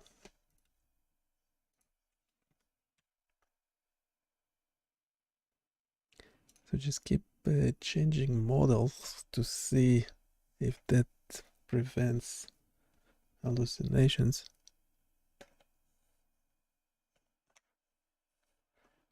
Does it? Does it?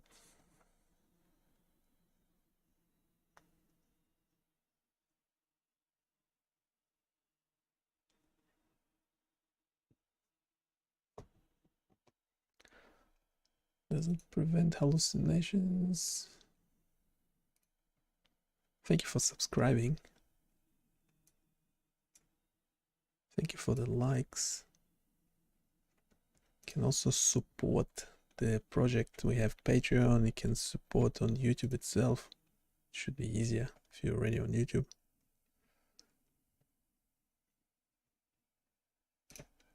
Okay, it removed one line. Is it gonna fix it?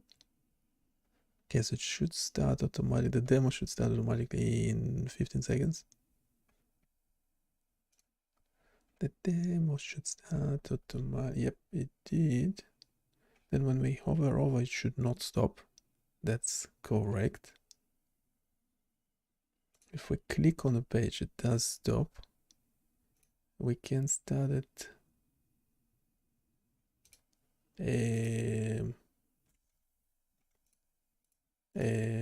What happens? I'm starting manually. Nothing.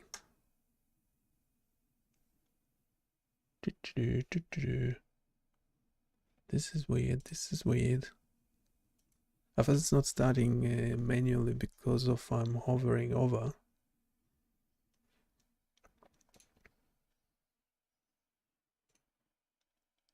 Okay, I'm still for whatever reason not able to start the demo mode manually. I thought it's because I'm hovering over the page. Now hover over doesn't stop the demo, which is great. It only stops when I'm clicking on something. So that's good. So I can click anywhere on the page and it will stop the demo. But I'm not able to start the demo. I think it only does like it just starts and stops immediately. Can we fix that? Does cycling through models actually help or not? I don't know. I don't think so. Well, is it a thing? Is it a thing?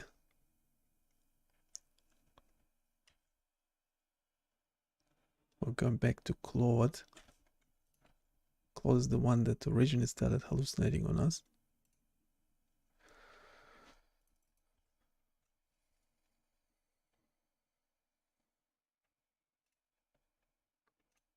And we used up already like 20 something percent of free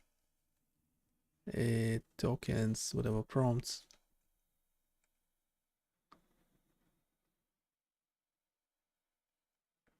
I understand the issue. The problem is that the click event in the demo button is triggering both the toggle demo function and the global click event handler that stops the demo. Yeah, well, should have. That's kind of obvious. Sounds like a rookie mistake.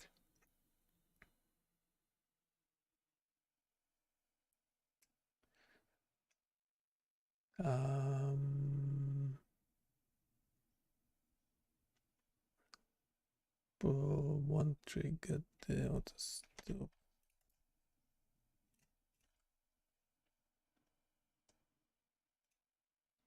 Okay, now we can start it manually. It stops when we click anywhere on the page, which is nice. It should start in 15 seconds all by itself if we don't touch the page.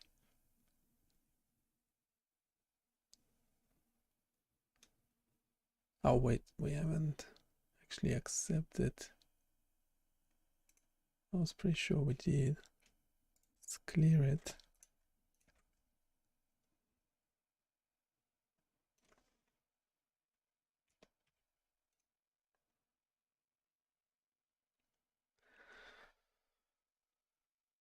It seems that once one of the models started hallucinating, then it doesn't matter if I even go back to it, it's still hallucinating. Okay, so it's starting automatically. And that's fine.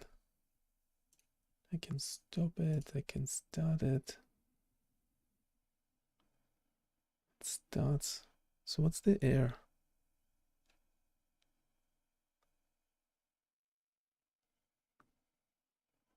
The error doesn't seem to be affecting anything. It seemed to work. But we don't like errors.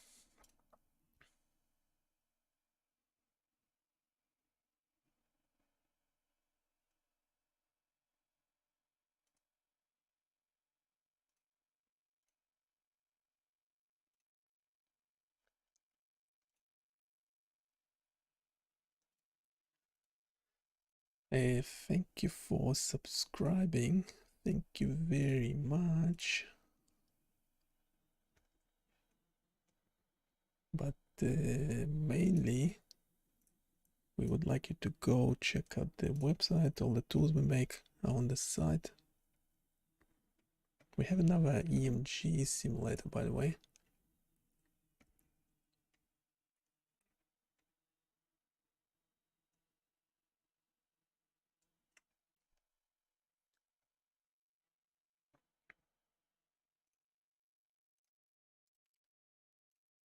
Clear console, F5 it. Let's see. Okay, that error went away. I'm not gonna read what it was. But we're having a bunch of models: Claude Sonnet 3.5, Gemini 2.0, Flash, GPT-4o. We're looking at this code, trying to fix the demo in this web application so it makes sense. It now cycling through the brain state, increasing the muscle and eye blink, and then bringing the value back to what it was. And then we'll at the end cycle through the fine-tuning the waves, making essentially a custom thingy. Actually, for each custom thingy, we could have scrolled through the muscle and eye blink as well.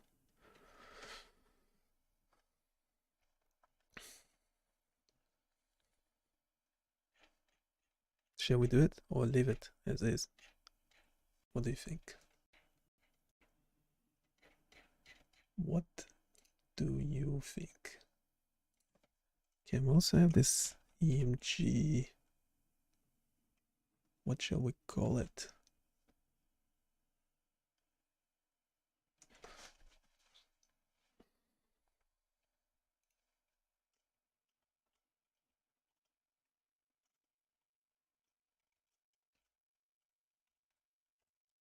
EMG theme. I'm surprised we don't have it already.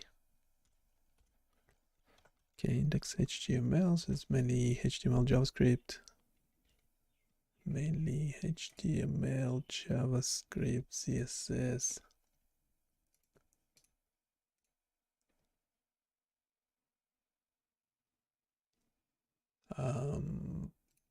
Copy. Oh, 1000 lines. What?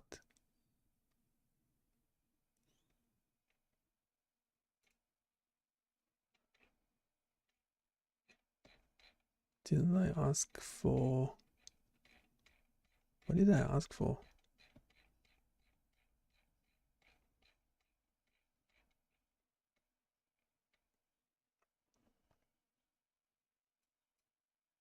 I asked for better EMG.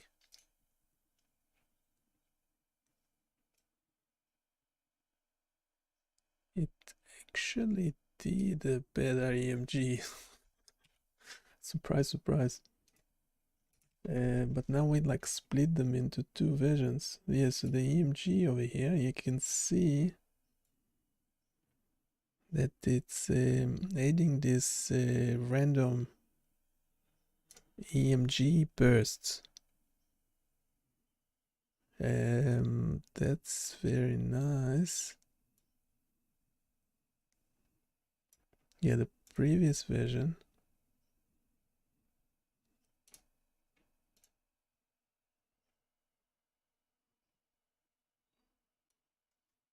did an EMG over the whole waveform. You can see in the time domain. Yeah, in the frequency domain it's hard to see, but and now it's doing EMG bursts. So if you select the same signal, the signal is randomized, right? So it would not be the same every time. So if we go 100% EMG, it just does that. In the new version, if we go 100% EMG, it does this burst, which, yes, they do look way more realistic.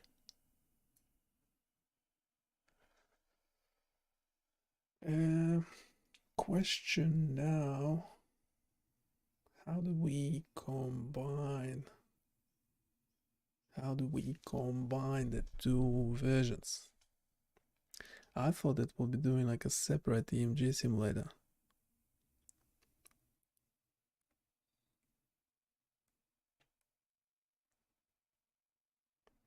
It's actually worthwhile keeping as a separate version. Is it? I don't know. I don't know. What do you think?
Did it actually add the explanation?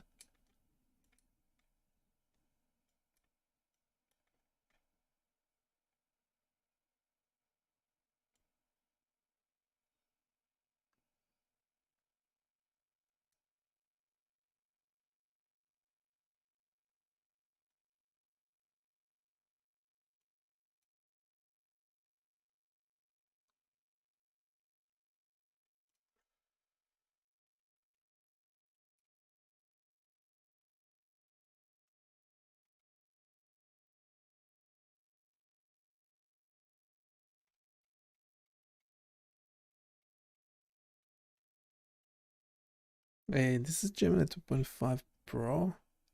So in theory, it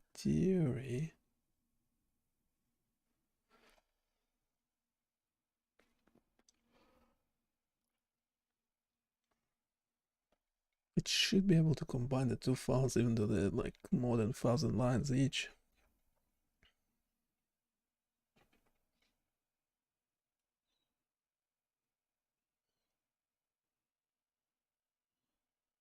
Yeah, the EMG is nice.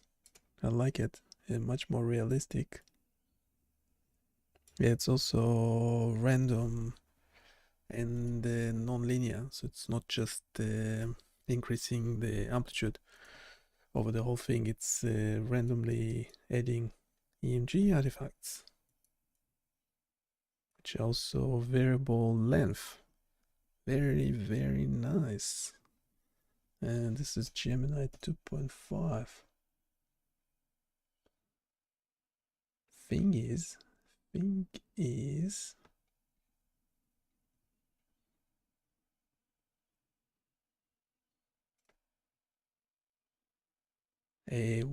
to combine it. We need a reminder to be kinda. What's the previous thing? EG synth. Yeah, we have the.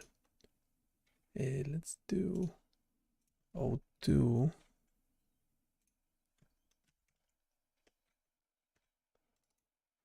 And this will be combined.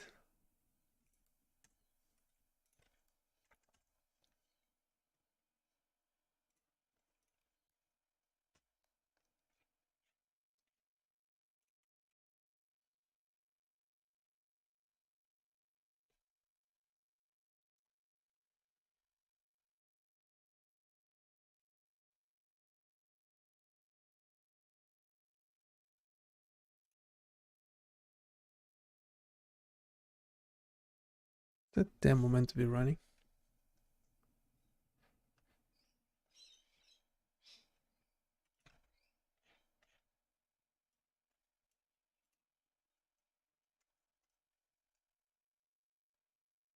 It is running.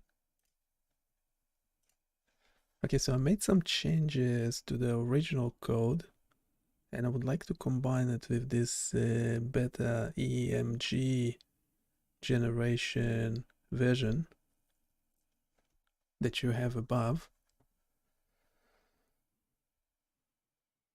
So essentially, we need to combine the two versions. The version I'm attaching with this prompt has a demo mode functionality.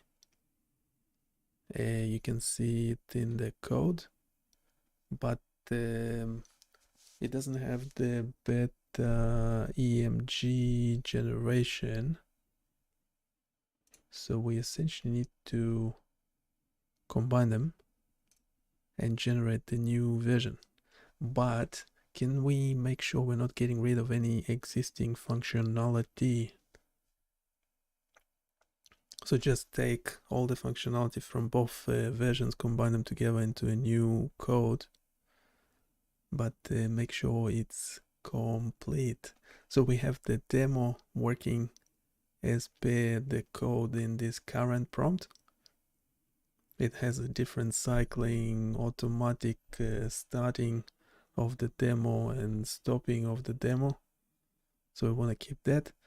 And we want your previous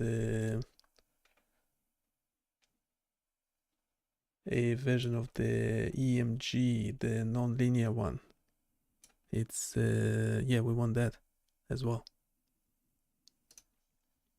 So pop it into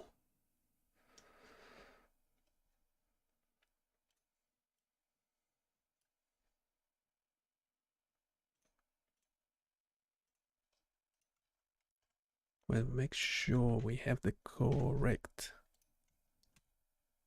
version and the prompt.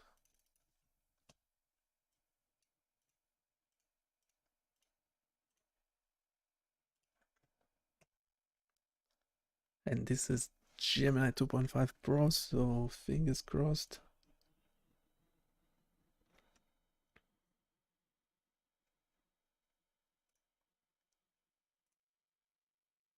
I found that when it's mentioned the improvement of the EMG, I thought we'll do like a standalone EMG signal generator, but no, it's actually improved it and kept the original code. Thank you very much. Let's see if it understood. Of course, the perfect next step. I understand completely. We need to merge the advanced auto-starting demo functionality from your latest version with the more realistic non-linear EMG artifact generated from the previous version. That's exactly right. I have carefully combined the two scripts. It's pretty amazing if it gets it correctly, ensuring that no functionality from either has been lost. Blah blah, it goes to some more details. And then we have the code. We have the code.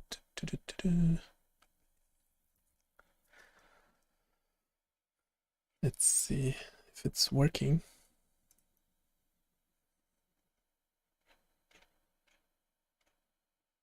Might take some time to generate.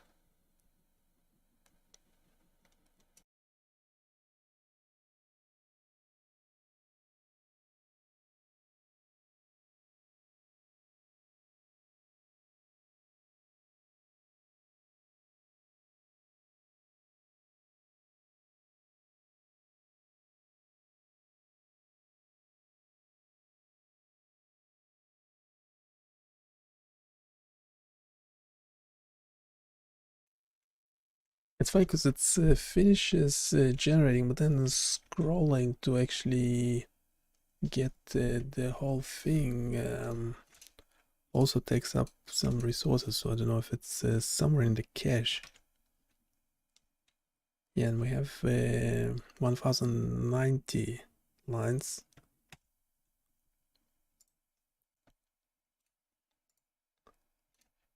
We'll test it in a live server.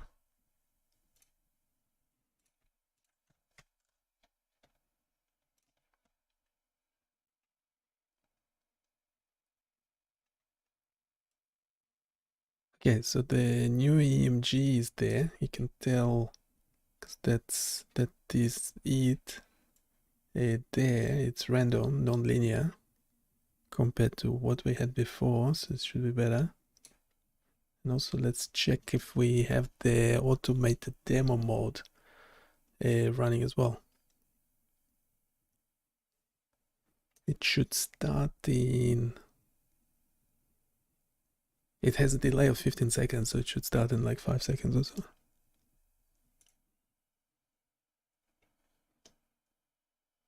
Yep, that's working. We have the demo.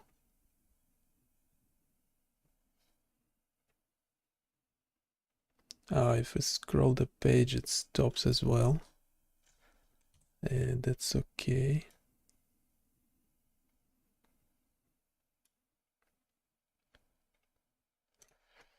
Hey, we can start it manually. It should work. Ooh, why is it so fast?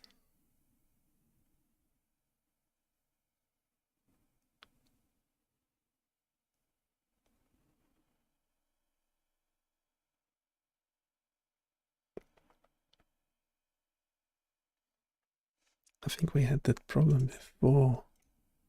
It will become even faster when we switch to a different tab.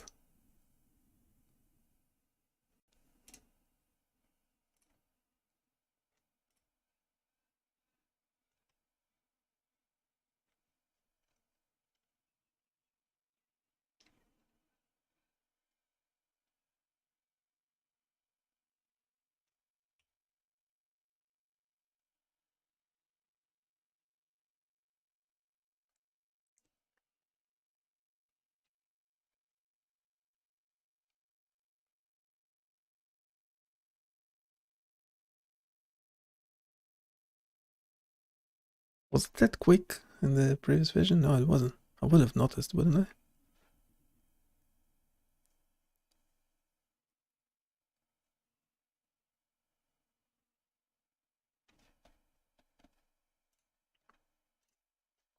In the demo mode, the scrolling seemed a bit too fast. Can you comment on that?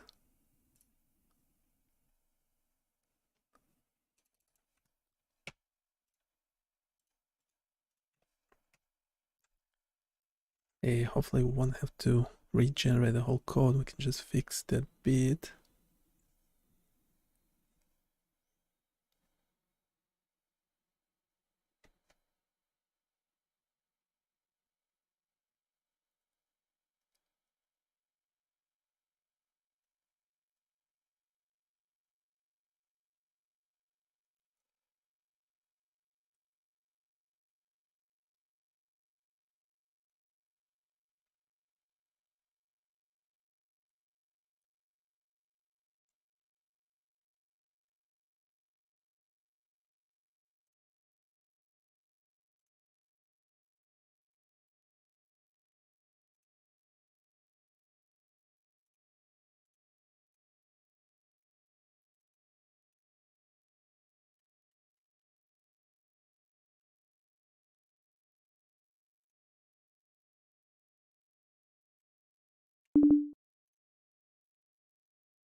It's regenerating the whole thing, but yeah, it's okay.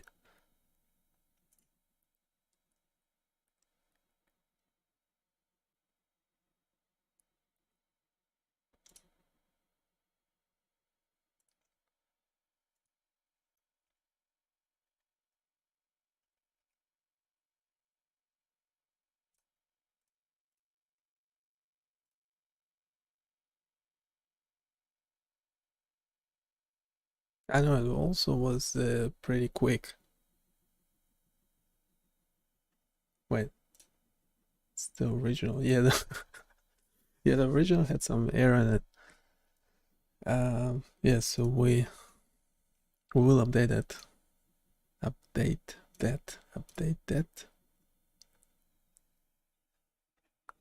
Just regenerate the whole thing. Currently we have 1090 lines. And this is 1083. Okay. Is this the correct version?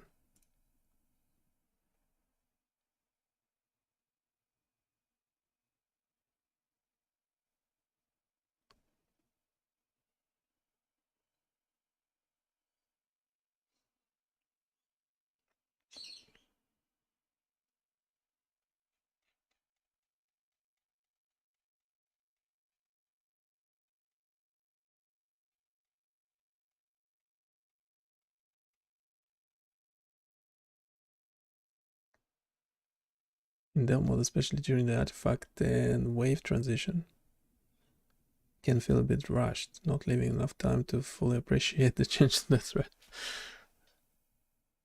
Did it?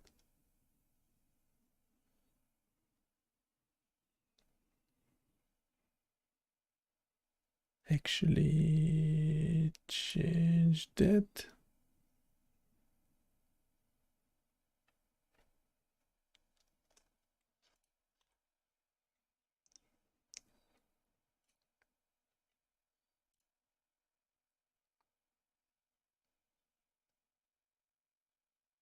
It's still super fast.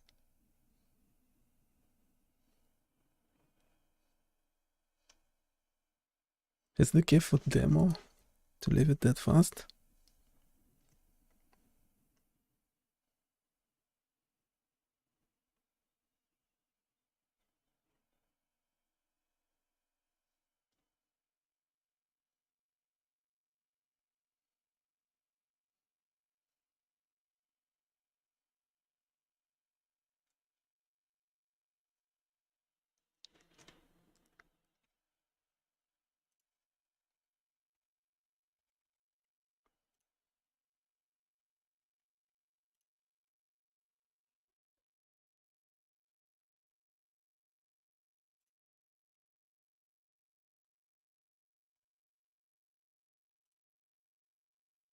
Yeah. Well, anyhow, it's better than the original. The muscle now has this nice non-linear EMG that looks much more realistic. Thank you very much. only took 2 hours from the original inception. We'll keep testing it, deploy it on the site. I mean, we can do it straight away so we don't forget later on. Any questions? Pop them in the chat. We'll try to make the thing run slower. The step duration. Step duration. Did we actually take that into account?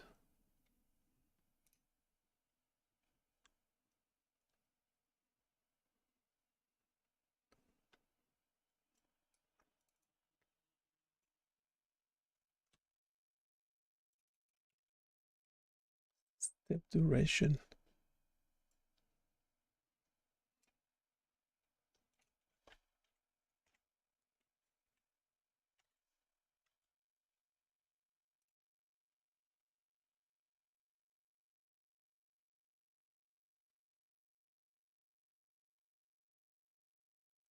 Uh,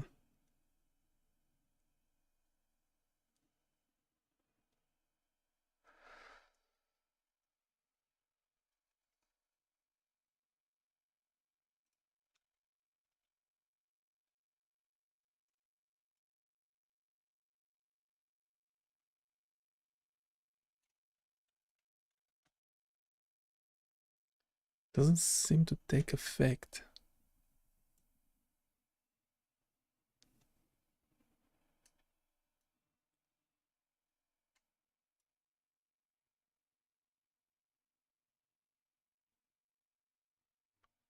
There's a transition duration. It's too many durations.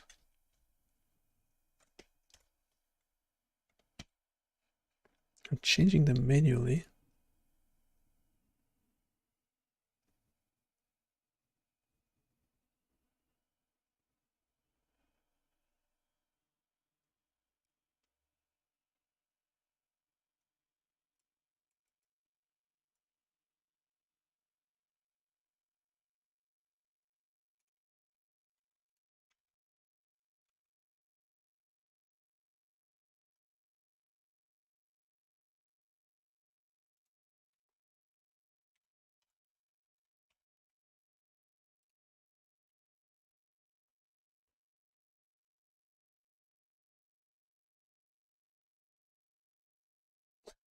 Now,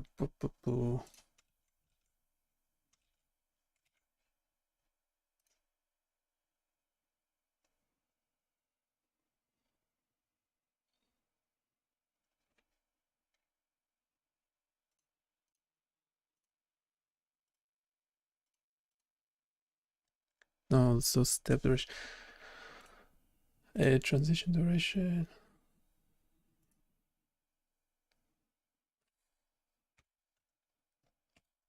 Be like 10 times slower. Let's see.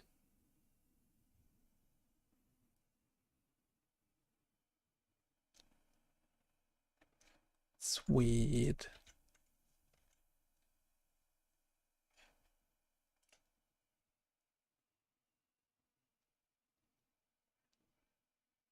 Okay, we'll leave it as is for now. I don't understand which parameters which. It does seem to change something, but we don't want to overcomplicate this as well.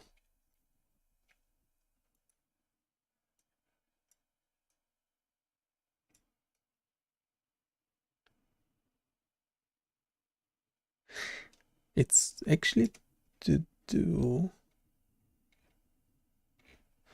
with the, I think it's to do with the actual slider.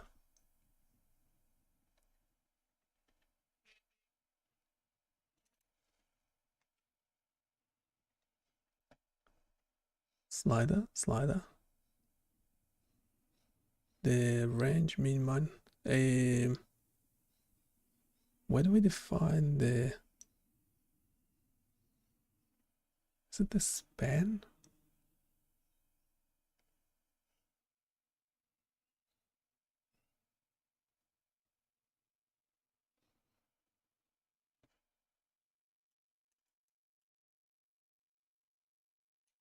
Yeah, we could fine tune it. Anyhow, this version is much better.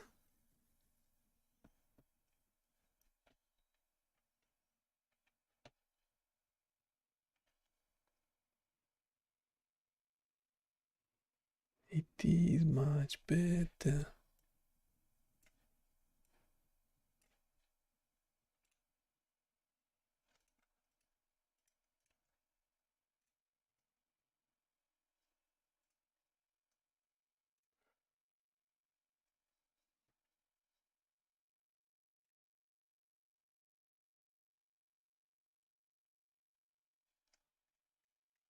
Still have the report. This blue spectrum, it's the Yeah, that should be still valid. We have the older notebook LM So explanation. you could try and replicate specific findings from a research. We did play it live already. You can play it on the site itself.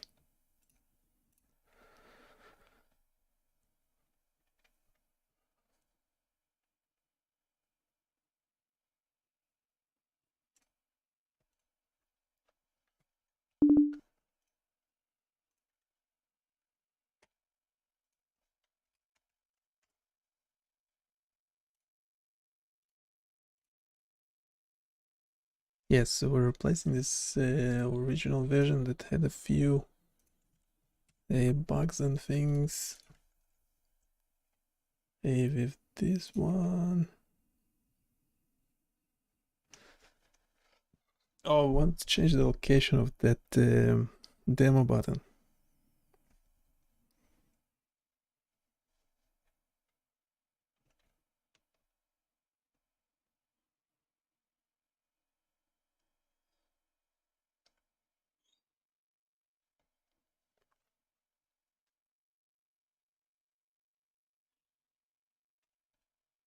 The location of the demo.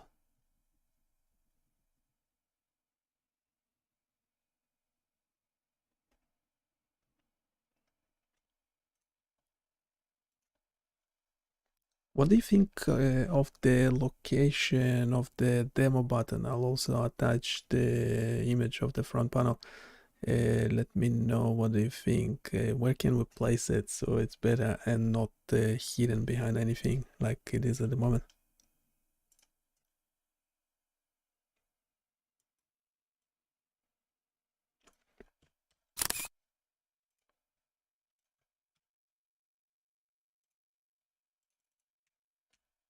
Do not expect it to regenerate the whole code or anything like that, but we'll see how Gemini 2.5 Pro goes.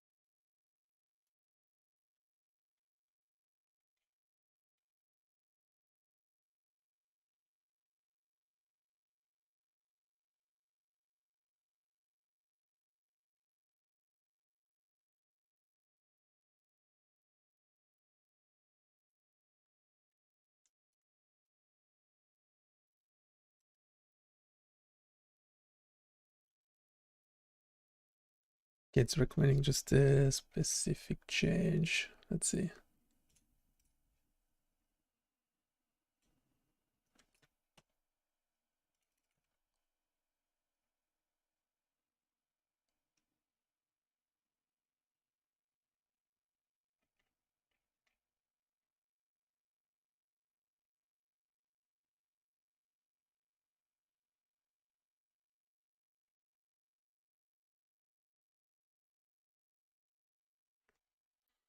Yeah, it's putting it in a separate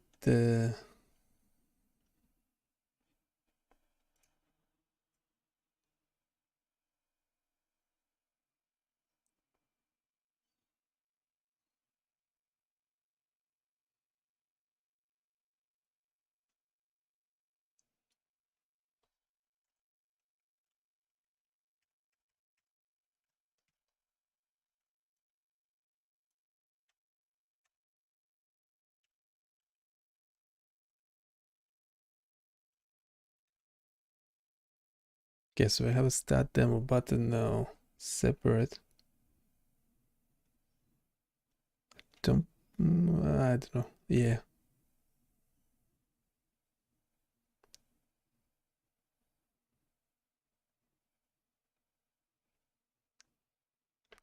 Yeah, I need to improve the layout of this thing.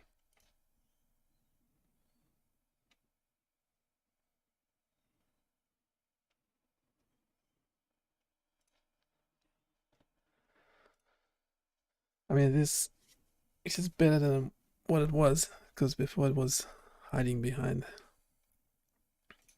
another item on the page, another item on the page, another item on the page.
Yazik, can I get your opinion on a user interface problem? From a usability standpoint, the placement of this Start Demo button is generating significant cognitive friction. Cognitive friction? Misha, it looks like the button showed up to a party with the drop-down menu and is now awkwardly standing behind it, afraid to talk to anyone. It's the wallflower of buttons. That's a surprisingly accurate analogy. It's visually subordinate to the preset selector, creating a conflict in the user's journey. They might not even register its existence. Exactly. It's like hiding the free samples sign behind a giant sack of quinoa at the grocery store. The most fun thing on the whole page is playing hide and seek. So, you're telling me the button that activates the magical brain light show is a secret menu item? Precisely. My proposed solution is to extract it entirely and create a new, top-level application controls group. The demo button would live there, full width, right at the top of the control panel. Oh, I see. So, you're not just asking the button to come out from behind the quinoa, you're giving it its own aisle with a giant neon sign and a velvet rope. It's no longer a suggestion, it's an event. It's about establishing a clear visual hierarchy. It's a global action, so it deserves a global position. The increased size also provides a superior click target, improving accessibility. A superior click target. And you say that, I hear unchallenged, magnificent landing pad for incoming fingers. The old button was a whisper. Psst, hey kid, want to see some sine waves? The new button is a town crier in the main square shouting, hear ye, the brainwave demonstration commenceth forthwith. The goal is to reduce ambiguity and decision time for the user. Is this a button? Is it part of the dropdown? The new design eliminates that question. It eliminates the question, is this a button or a weirdly shaped digital crouton that fell next to my drop-down salad? The confidence, it's not crammed in there anymore. It's not asking for permission. It's standing there, arms crossed, like, yeah, I start the demo. What of it? So we agree the new placement is more intuitive? Misha, it's not just intuitive, it's the difference between a comedian telling jokes from the coat check closet and giving them the main stage on a spotlight. You've let the button live its truth. Okay, I'll note it down as a critical improvement to the user experience. Do that. Tell them it's been promoted from anxious intern to CEO of Awesome. All hail the big blue button. It finally got the corner office.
I've been analyzing the EEG simulator. It's functional, but it's sterile.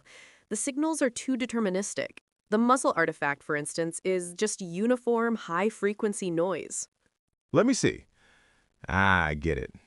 This isn't a brainwave. It's a brainwave's LinkedIn profile picture. Perfectly filtered, no weird, stray thoughts, and definitely no recollection of that time it tried to microwave a fork. The muscle noise looks like TV static from a brand new television. It's too polite. Exactly. Real EMG contamination is non-stationary and occurs in bursts. My proposal is to develop an advanced version.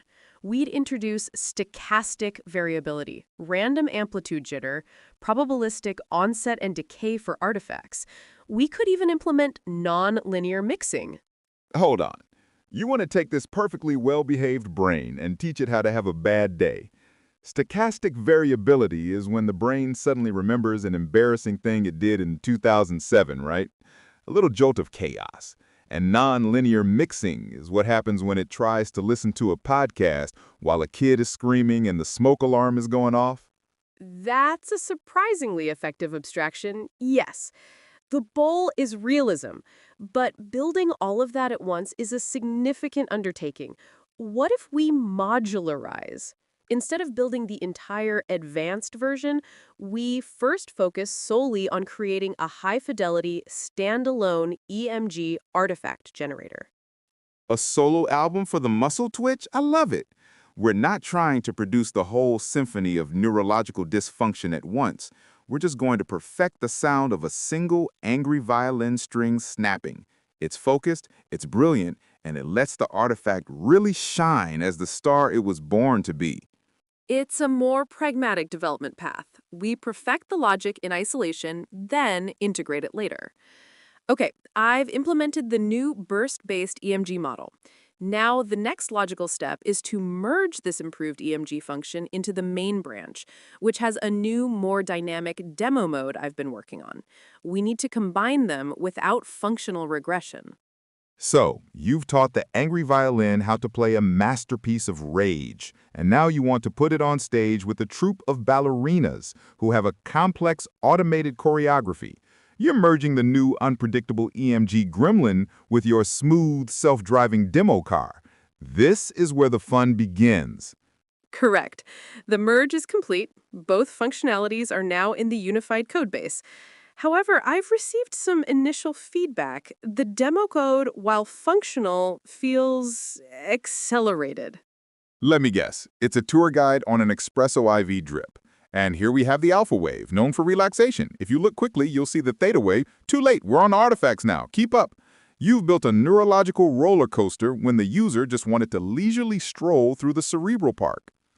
And apt description, yes. The transition duration and step duration constants are likely too aggressive. I'll increase them to slow the pace, allowing for more time for observation between phases. Yes, give the people time to sip their tea and admire the brainwaves. Let them contemplate the existential dread of an eye blink artifact. A little digital meditation. Perfect. One final point of friction. I've been evaluating the front panel. From a usability standpoint, the placement of this Start Demo button is problematic. Problematic. Misha, it's a tragedy. The button is playing hide-and-seek behind the drop-down menu, and it is losing badly. It's the shyest button I've ever seen. It has all the confidence of a middle schooler at their first dance. My data suggests it suffers from poor discoverability due to its proximity and visual competition with the preset selector. It creates cognitive load. The user has to ask, is that part of the drop-down? Is it a separate control? It's a digital crouton that fell next to the main salad bar. Of course it's confusing. People are probably trying to click it thinking it unlocks a secret brain state called awkwardly standing in the corner. My solution is to create a new Application Controls group at the very top. The demo button will be relocated there, given full width and primary color prominence, a clear, unambiguous call to action. You're not just asking it to the dance, you're making it the prime king. You're taking the button from the coat check closet and putting it center stage with a spotlight and a microphone.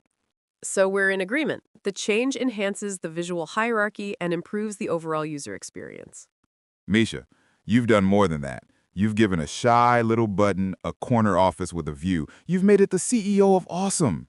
And now, if you'll excuse me, I have to go click it. For science.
Okay, so we redeployed the page. Go check it out.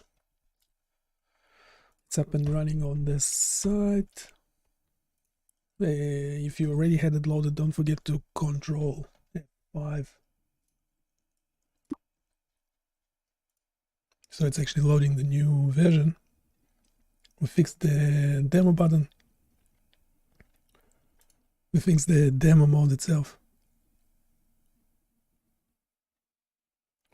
And we improved the EMG artifact. Now it's not just a linear artifact, it's actually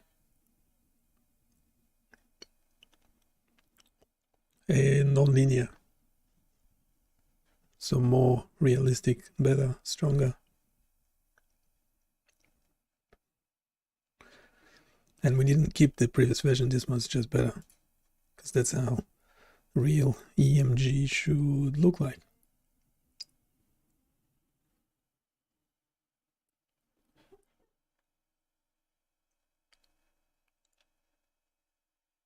It does the same for the eye blinks, by the way. They're not linearly spaced.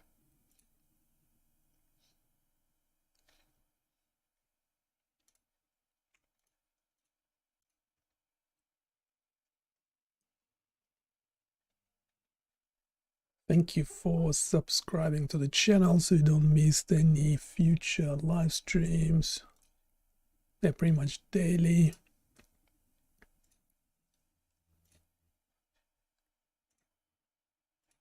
Everything we do is eventually available on BioniChaos.com. Go check out this site, provide your feedback.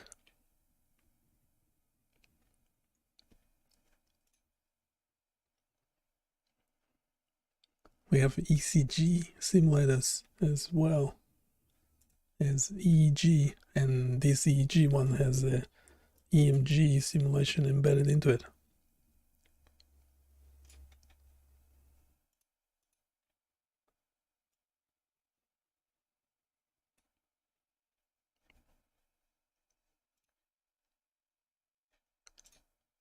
Hey, if you have any questions, comments, there's a human in the loop, so pop your complaints in the chat. I'll address those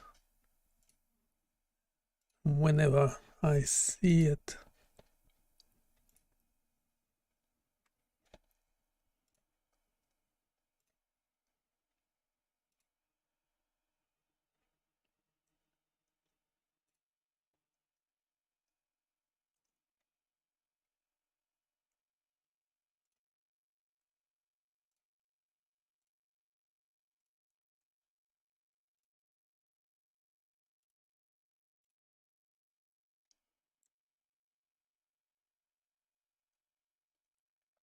And I'll see you next time.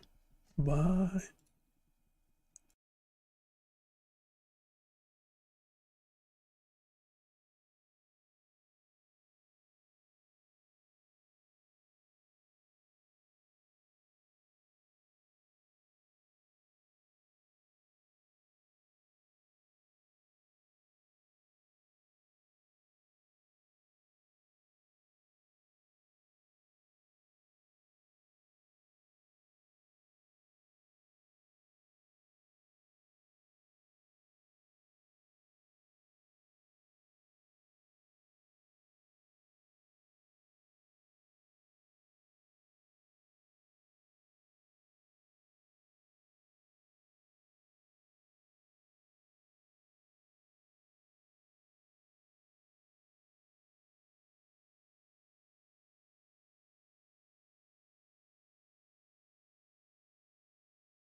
Bye.